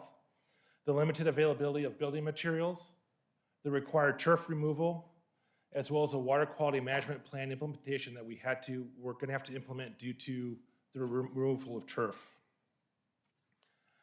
After meeting with the Yucaipa Pickleball Group, the recommendation was investigated and proposed to relocate the pickleball facility to the 7th Street Park. The pickleball concept plan was approved by City Council in September of 2022 and included 2 phases. Phase 1 is removal of the existing skate park at 7th Street Park. This right here is the current covered basketball and / pickleball courts. Those items will remain the same. Phase 1 also includes the construction of a steel cover, which is the item for approval for tonight, the construction of 4 new pickleball courts, the demolition of the 7th Street Theater, which is this area right here, which will be coming to you at a future council meeting, as well as the design and installation of lights underneath the cover. Phase 2 is the construction of a restroom in approximately this area, as well as the construction of 5 new uncovered pickleball courts where the current 7th Street Theater stands. The item tonight is for approval of contract to provide engineering, design, and fabrication services, including delivery for the Yucaipa Pickleball Court Cover Project, project number 11150. The cover that we're proposing is approximately 60 by 124. And it will be designed, will take about 2 to 3 weeks, and fabrication and delivery approximately 4 to 5 months. Fabrication is going to take so long, and delivery is due to the fact of goods and services not currently being readily available. So the steel that they're going to be using is going to be coming in, fabricating it, and then shipping it out to the Yucaipa. The contractor that we are proposing for tonight is Western Steel. This is the third project that we've worked on specifically with Western Steel. They've also provided the cover for the Dottie Party Arena cover, as well as for the new city yard facility. The contract is the amount of $149,702, with a total project budget of $169,702.46. During the fabrication process, city staff will develop and complete design of the structural footings, prepare project specifications for the installation of the structural footings, the installation of the physical structure, resurfacing of the skate park surface, develop and complete the cover electrical design, as well as procurement and installation of the structure lighting. Again, this is a preliminary design of the current structure. This artist rendering right here, this is the existing structure. This is how the new structure is going to look. And these are the ends of the new proposed structure. This concludes my report. Staff is available for any questions. Any questions of staff? So, as the contractor that built the phenomenal enclosure, I guess, of the equestrian center, Yes. which was phenomenal. Mhm. It's our rodeo's coming up, but I want to just ask of staff that we consider where there may be placement of bleachers and that such as it relates, because at the rodeo it's behind the supports versus if we can put it in front. I know that pickleball, and actually I'm going to call up our public speaker on the matter. Maybe they can address if this is a concern of theirs. They plan on hosting tournaments, and pickleball is certainly gaining traction nationally. And if Yucaipa plays host to spectators of our pickleball, I think it might be beneficial to consider making sure that those large steel supports are behind any type of bleachers, so that they can not be. Sure, and I can go ahead and answer that question at this point. At this time, the steel structures are going to butt up pretty much right up against where the walls are in the facility. We have proposed bleachers on the west side of the court, which gives you clean access to all 4 courts that are being played on. So there'll be no supports on the, I guess it'd be the There will be no east and west? supports on the east and west sides, that is correct. What it is that we took kind of the advantage that we did with the equestrian arena, call it, just flipped it around. Sure. We reinforced the supports on the north and south side, and that eliminated the requirements for supports on the east and west. Outstanding. Okay, public speaker on that matter before we'll take a vote, Ms. Patty Ingram. And following Ms. Patty Ingram is Sally Schultzman. Thank you. Excuse me, Mayor Beaver and members of the council. My name is Patty Ingram, and I'm the president of the Yucaipa Pickleball, Inc. We're a nonprofit organization whose goal is to promote this awesome sport here in Yucaipa. This is an exciting night for us, and many of our players are here in anticipation of starting on this project. Nearly 2 years ago, the City Council set aside funding for a new pickleball facility, and it has taken until tonight for the first contract to be awarded for the construction of that facility. Pickleball has grown tremendously in the past few years. We generate nearly $1,000 a month for the city at the community center in drop-in fees, where we provide coordinators and offer free instruction. Unfortunately, we only have access to reserved temporary courts regularly on weekday mornings. Due to this, our membership is pretty much limited to retired folks. However, I should note that this is a multi-generational sport, and in fact, Yucaipa is the home club of Hayden Patrickin, a Yucaipa High School Connect Ed student, and on the Major League Pickleball Pro Tour. We have more youth who I'm sure will follow in his footsteps if given the opportunity. We offer free and low-cost beginner and youth clinics, local tournaments, and organized open play. With permanent courts, we will expand our play times to the evenings and weekends with leagues and offer opportunities for family and youth. The 7th Street Shade Cover is a unique structure for pickleball players. This is the only such facility in the area. We can play rain or shine, and we do. Rainy holidays, such as this last Martin Luther King Day, had over 60 players at 7th Street. I would imagine that if any of you drove by a park with pickleball courts, You would see more people playing pickleball than other sports such as tennis or basketball. It is one of those kinds of sports that all ages enjoy. Studies have shown that pickleball lovers have lower risk of heart disease. It gets you hooked on exercise and reduces depression due to the extreme social aspect of this sport. At our last tournament held at Crafton Hills College, we had nearly 200 teams enter. We anticipate with this new facility, we will be able to offer larger tournaments with more regional draws. We know this is the first step in the first phase of the project. We look forward to speaking to you about funding the master plan's second phase, which includes a restroom and more permanent courts. We appreciate the city's continued support of healthy living in Yucaipa by supporting the growth of pickleball. And we would like to share with you our club hats so that each of you can come out when we have a groundbreaking for this new facility and wear your hat.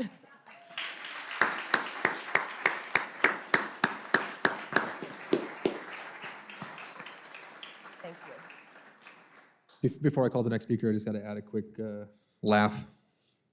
I work 60 miles away, and when I mentioned that I sit on the council for Yucaipa, a perfect stranger to me on a call for service mentioned, "Oh, that's the pickleball city."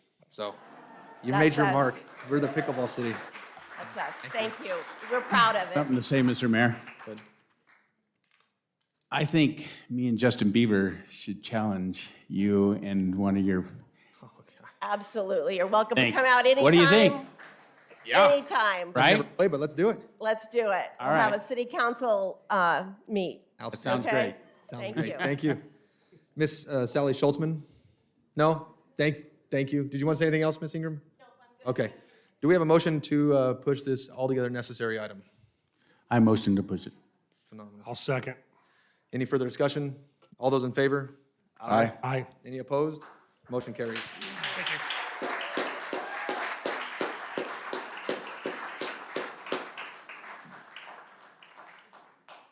The next presentation, next staff report will be item number 9, Mr. Trevor Benson, AT&T FirstNet and Nationwide Public Safety Broadband Network, NPSBN. Yes.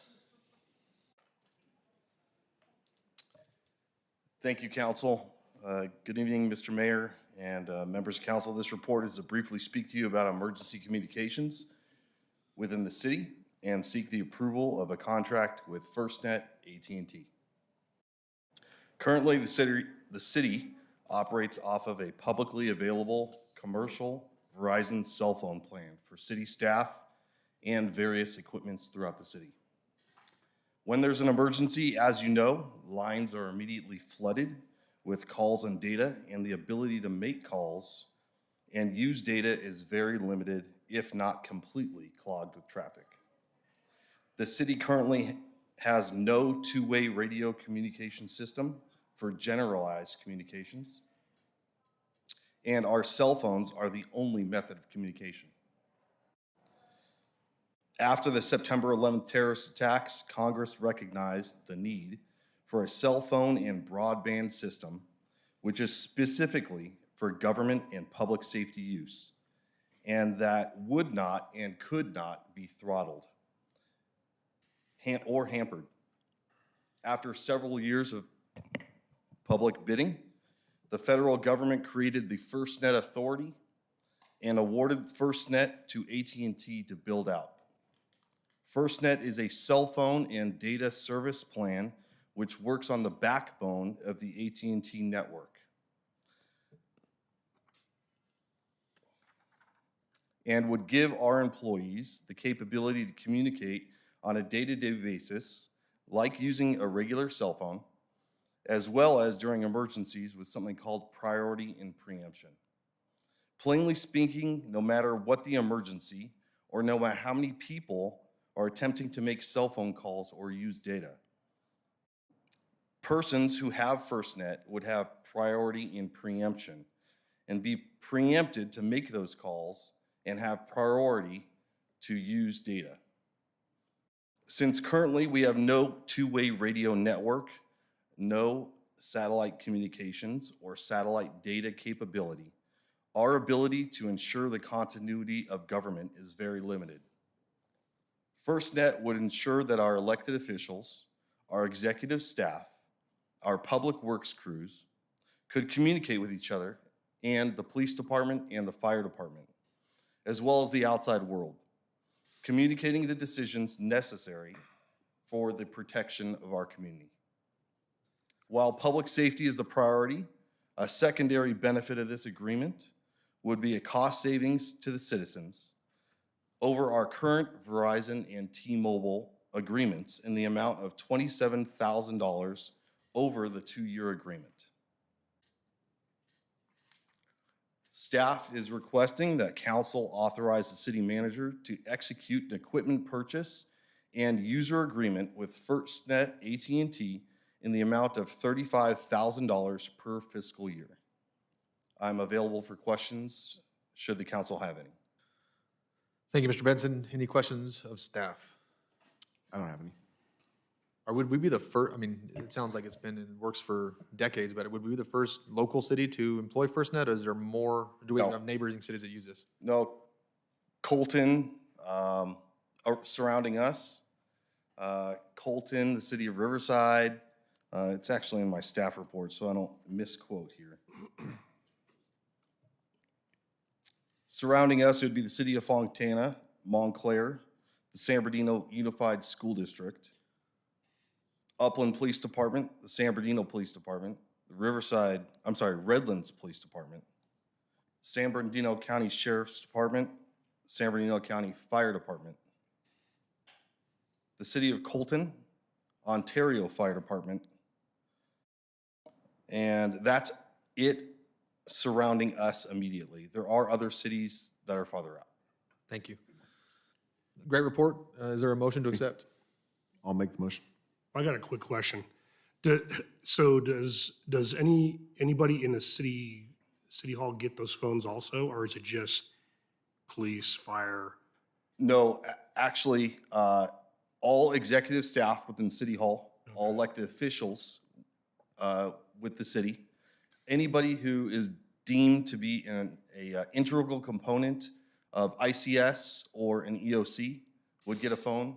All of our public works employees would be able to get the phone because, as you know, in an emergency, we're going to need them to clear debris from roadways, et cetera. Sure. And if they're stuck at home and they don't know where to report because we can't get in contact with them. So right now they receive a stipend for their personal cell phones. It's a small amount. I think it's somewhere around $20 or $30 a month. This would replace that stipend for our public works personnel. There is currently a T-Mobile phone, I believe. Grant, is it T-Mobile or Verizon on your trucks? Verizon. There's a commercial Verizon phone on every fire truck within the city. Those will be replaced with FirstNet phones. So just a quick plug for the public works guys. Obviously, we saw last night and end of the day, the wind wreaked havoc on our city. Electrical lines down, trees blocking roadways, and our public works guys were standing ready to do that. So altogether needed. So we have a first and a second. A second. Any I'll further second. discussion? All those in favor? Aye. Aye. Any opposed? Motion carries. Thank you, Thank you, Trevor. sirs. Okay, at this time, I would like to adjourn the city council meeting and ask Chairperson Garner to open the successor agency for a vote on successor agency agenda item number 1, minutes. Wait, say that again? It was my first time too once. So call to order the successor agency, and we'll take a vote for the meeting minutes from last meeting. So how am I supposed to do that? You say that. Say, I call to order the successor agency. I call to order the access agency. Okay, so the next part would be to ask for a motion to approve the meeting minutes from last meeting. I call for a motion to approve the minutes from last session. Also move. So we have a first and a second. Oh, I'm sorry, you motioned? I'll second. You can call for a vote. I'll call for a vote. All those in favor? Aye. Good. Hope you were paying attention there, Councilman Venable. You're next.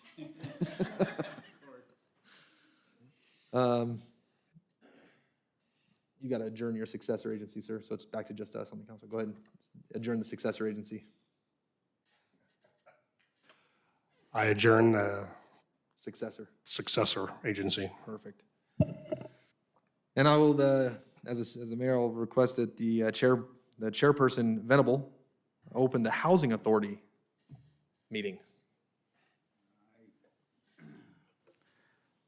I'll open the House Authority meeting and approve the minutes. That's a good start. Do you want to call for a motion? Call for a motion. I'll move. I'll second. All those in favor? All those in favor? Aye. Aye. You did that to me. Sorry. All right.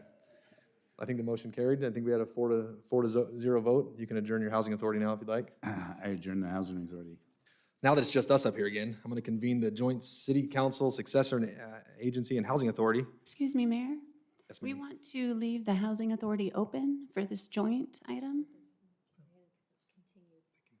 Oh, apologies, continued item. So the joint meeting was going to address the housing, or the item number 10 and item number 6 that was moved.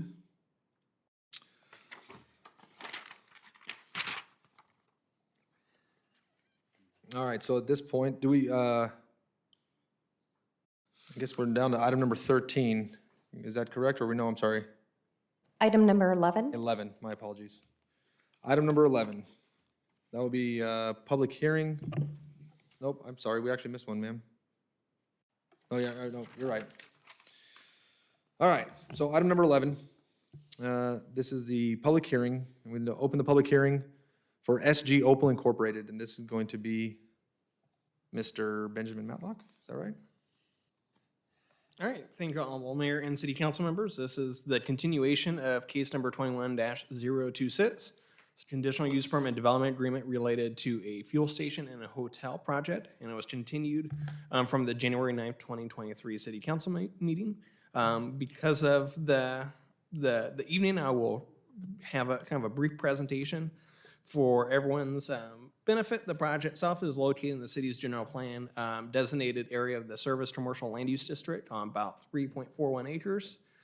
Does include some existing right-of-way from the city, and then also includes an existing single-family residence that would be demolished.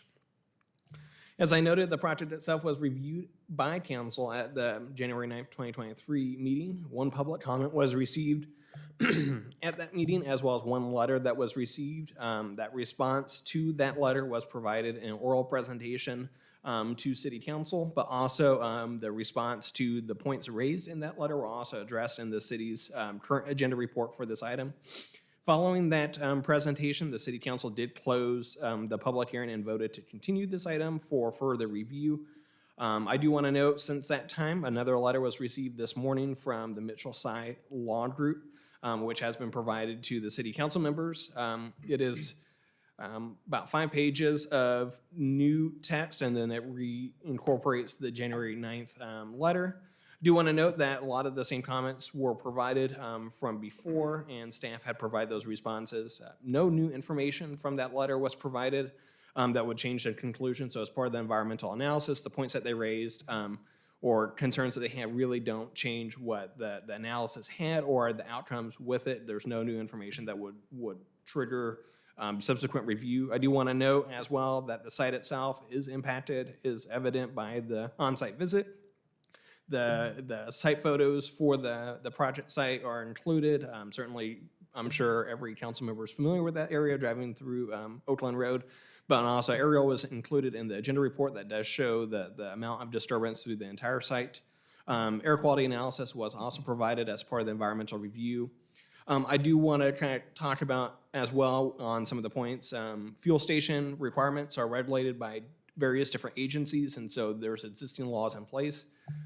In my practice for environmental review is if it's already a law, it's not a new mitigation measure, you're already required to do it. So listing it as a separate mitigation measure kind of defeats, or it's kind of redundant in that sense. They're already required to those provisions. And this project itself is smaller in scale than other projects that we've approved. So the Yucaipa Point project did not have any significant unavoidable impacts. That was about 25 acres, so several magnitude larger than this one.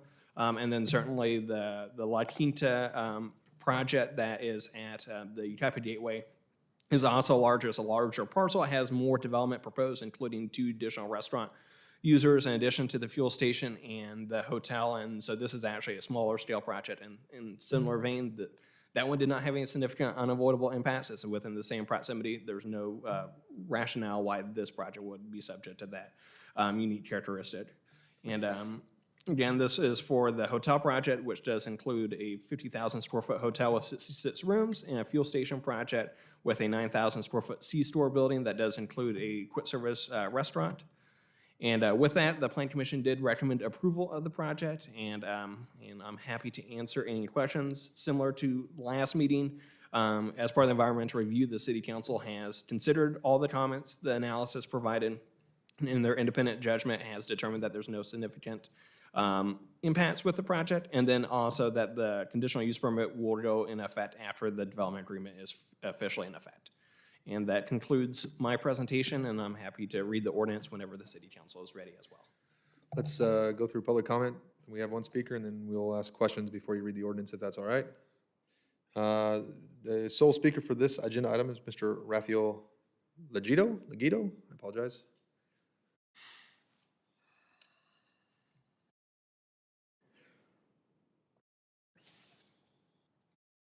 Good evening. My name is Rafael Legido. I'm a 12-year member and representative of the Southwest Mountain States Regional Council of Carpenters.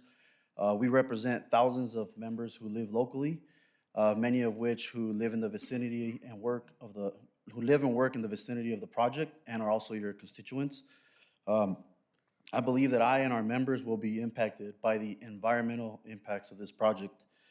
The city should require the project to be built with contractors that will hire locally, pay prevailing wage, and utilize apprentices from state-certified apprenticeship training programs.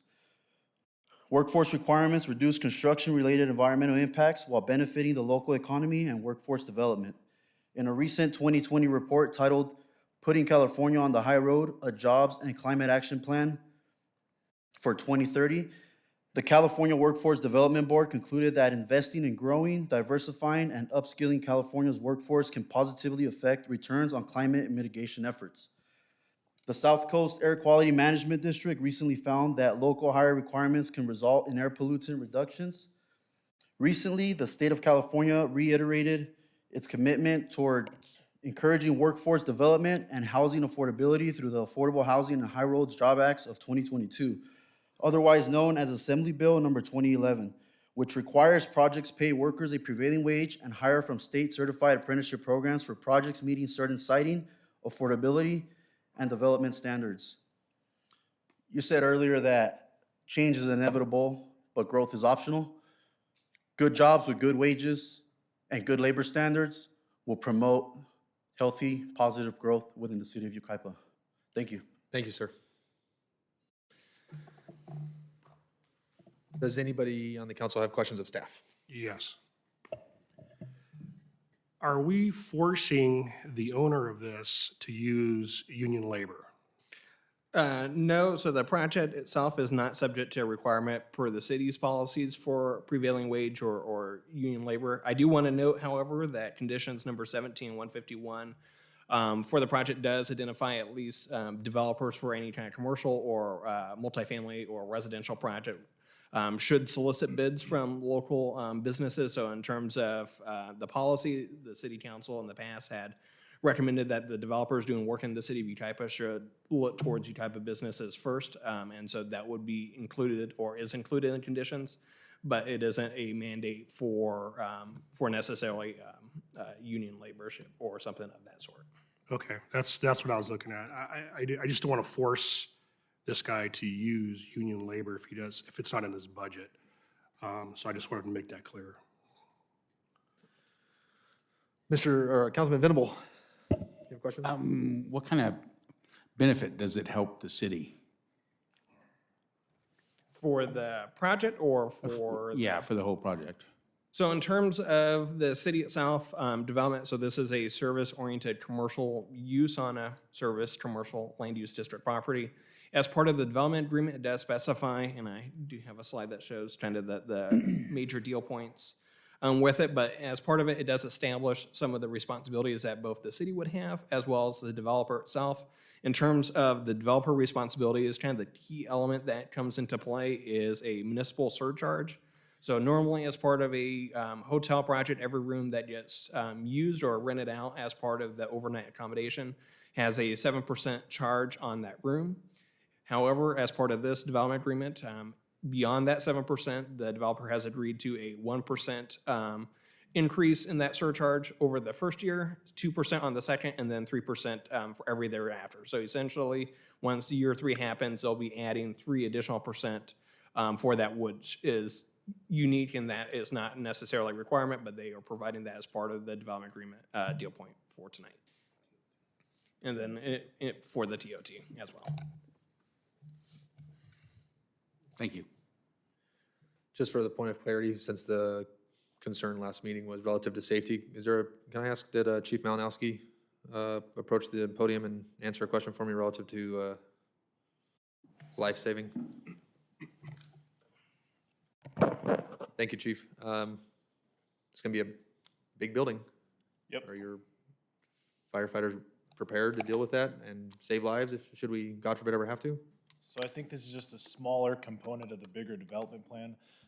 We have identified the critically needed infrastructure, just like anything else. We need roads, we need water, we need all this, we need more police officers. So we've identified the need with you and Public Safety Ad Hoc, and talking to city staff, city manager staff, the city engineer and planner. It sounds like that their plans to meet the critical infrastructure that we need to affect life safety services is in line with the need. So I feel pretty comfortable that we're all on the same page moving forward. Outstanding. Thank you so much. Is the applicant present? Would they like to be heard? Okay, at this time I will close the public hearing. Oh, I apologize. I didn't see you, sir. Man. Sorry. Good evening, City Council members and Mayor Beaver. Want to thank you guys first for another opportunity to create something in this beautiful city. Most of you don't know this, but I grew up here. I attended Dunlap. My family's first home was here, and I own and operate my own business here, the Freedom gas station at the top of the boulevard. I have family that visits here regularly, and unfortunately, there's nowhere that they can stay. They stay in Banning or Redlands. I'm excited to see if the city will allow me to build a quality hotel for the visitors and my family that comes, and with it, create jobs more locally, as well as bring in a much-needed element to the city. And we are looking to build electric vehicle charging stations. Thank you, sir. No, I'm excited to see, from my one seat, I'm excited to see a quality hotel. I'm excited to see the city staff and our police department work with you to create a nice hotel that's not going to be, you know, a place where people would find refuge to commit crimes. So I think I've seen it done before. It is possible, working with strong management, and the ownership, and the strong relationship that we've already forged with our sheriff's department. I'm excited to see them forge that with you as well. And outstanding name for your gas station. So outstanding. Okay, thank you, sir. This time I will close the public hearing and move to council discussion. Is there any questions or discussion we need to have up here? Not for me. Okay, with that, do I have a motion? I'll make the motion. I'll second it. Any further discussion? I will have to read the ordinance title for the first reading. So ordinance number 419, an ordinance of the City Council of the City of Yucaipa approving a development agreement between the City of Yucaipa and SG Opal California Corporation to enable the development of a 66-room hotel and fuel station retail store project. Thank you. Do I have a motion? Also move. A second? I'll second. Any further discussion? All those in favor? Aye. Aye. Any opposed? Motion carries 4-0, sir. Open a public hearing for item number 12, the annexation of tract map number 17349. And this one's going to be for me? Yes, thank you, Mr. Mayor. As council is aware, many residential land development projects that are constructed in the city, they do include public areas which primarily benefit the homeowners that live in that subdivision. And those public areas require ongoing maintenance. So in 1991, the city formed the city's Landscape and Lighting Maintenance District Number 1, or the LLMD. The LLMD provides a funding mechanism to cover the maintenance costs for those public areas as well as the energy costs for any streetlights that are within the LLMD. And for those, the infrastructure that primarily benefits the homeowners in that subdivision. The items in this proposed annexation into the LMD include the public landscaped areas, public drainage facilities, and streetlights within the new subdivision. All subdivisions are required to annex into the LMD or to set up a homeowners association. The developer of this tract, tract 17349, wishes to annex their subdivision into the LMD. This subdivision is located near the northwest corner of Bryant Street and Fir Avenue, as you can see on the exhibit on the screen. The LLMD will include about 10,300 square feet of landscape maintenance, the maintenance of the drainage system supporting the subdivision, and also the electric service for the 3 streetlights that I mentioned. The developer's engineer has prepared the report that includes an estimate for the yearly maintenance costs for the LLMD. And an excerpt of that report is included in your agenda packet for consideration. And by annexing this tract into the LLMD, each of the 22 lots in the subdivision will be assessed $200 per year, and that's based on the report that was prepared by the developer's engineer. On the screen before you is the exhibit of this proposed tract. Consistent with Proposition 218, it is necessary for the owners of the lots to vote on the annexation, so a ballot was sent to the owner or the developer who currently owns all 22 lots. A ballot was sent to them in advance of the public hearing. And as part of the annexation process, the City Council must conduct a public hearing regarding the proposed assessment and consider any and all protests against the assessment. And if there is a majority vote against the annexation into the LMD, then the city shall not impose the assessment. 22 ballots were received by the city with all 22 supporting the annexation. So staff's recommendation is that City Council conduct a public hearing and subsequently adopt resolution number 2023-01, approving the annexation of tract map 17349 into the city's LLMD, and adopt the methodology for the assessment and enact the assessment. That concludes my report, and staff is available for questions. Thank you, Fermin. Any questions of staff? No? So I don't skip it. Do we have to read something now? Because I will forget. No? Okay. Received no public comment. Is that accurate, ma'am? Is the applicant present or wish to be heard? I don't believe so. Thank you. All right, I will close public hearing. Council discussion? Anything on the matter? Outstanding. Do I have a motion? So move. I'll second. We have a first and a second. Any further discussion? All those in favor? Aye. Aye. Motion carries 4-0. Thank you. Moving on, item number 13. This is for me again or Ben? I will do this, but it will be a short presentation. So the city has been working on the update to the city's development impact fee program. There is a new law, AB 602, that does kind of change how some of the methodology needs to be applied for residential projects. And so that change requires a lot more work. And so we are pretty much at a good spot with those fees, but we want to make sure I'm going through my due diligence and testing of everything. And so we do recommend that it be continued to March 13th, 2023. Outstanding. Thank you, sir. Great report. So then I will make a motion to continue the public hearing for annual adjustment of development impact fees to the City Council meeting of March 13th, 2023. Is there a second? I'll second that. Any further discussion? All those in favor? Aye. Any opposed? Motion carries.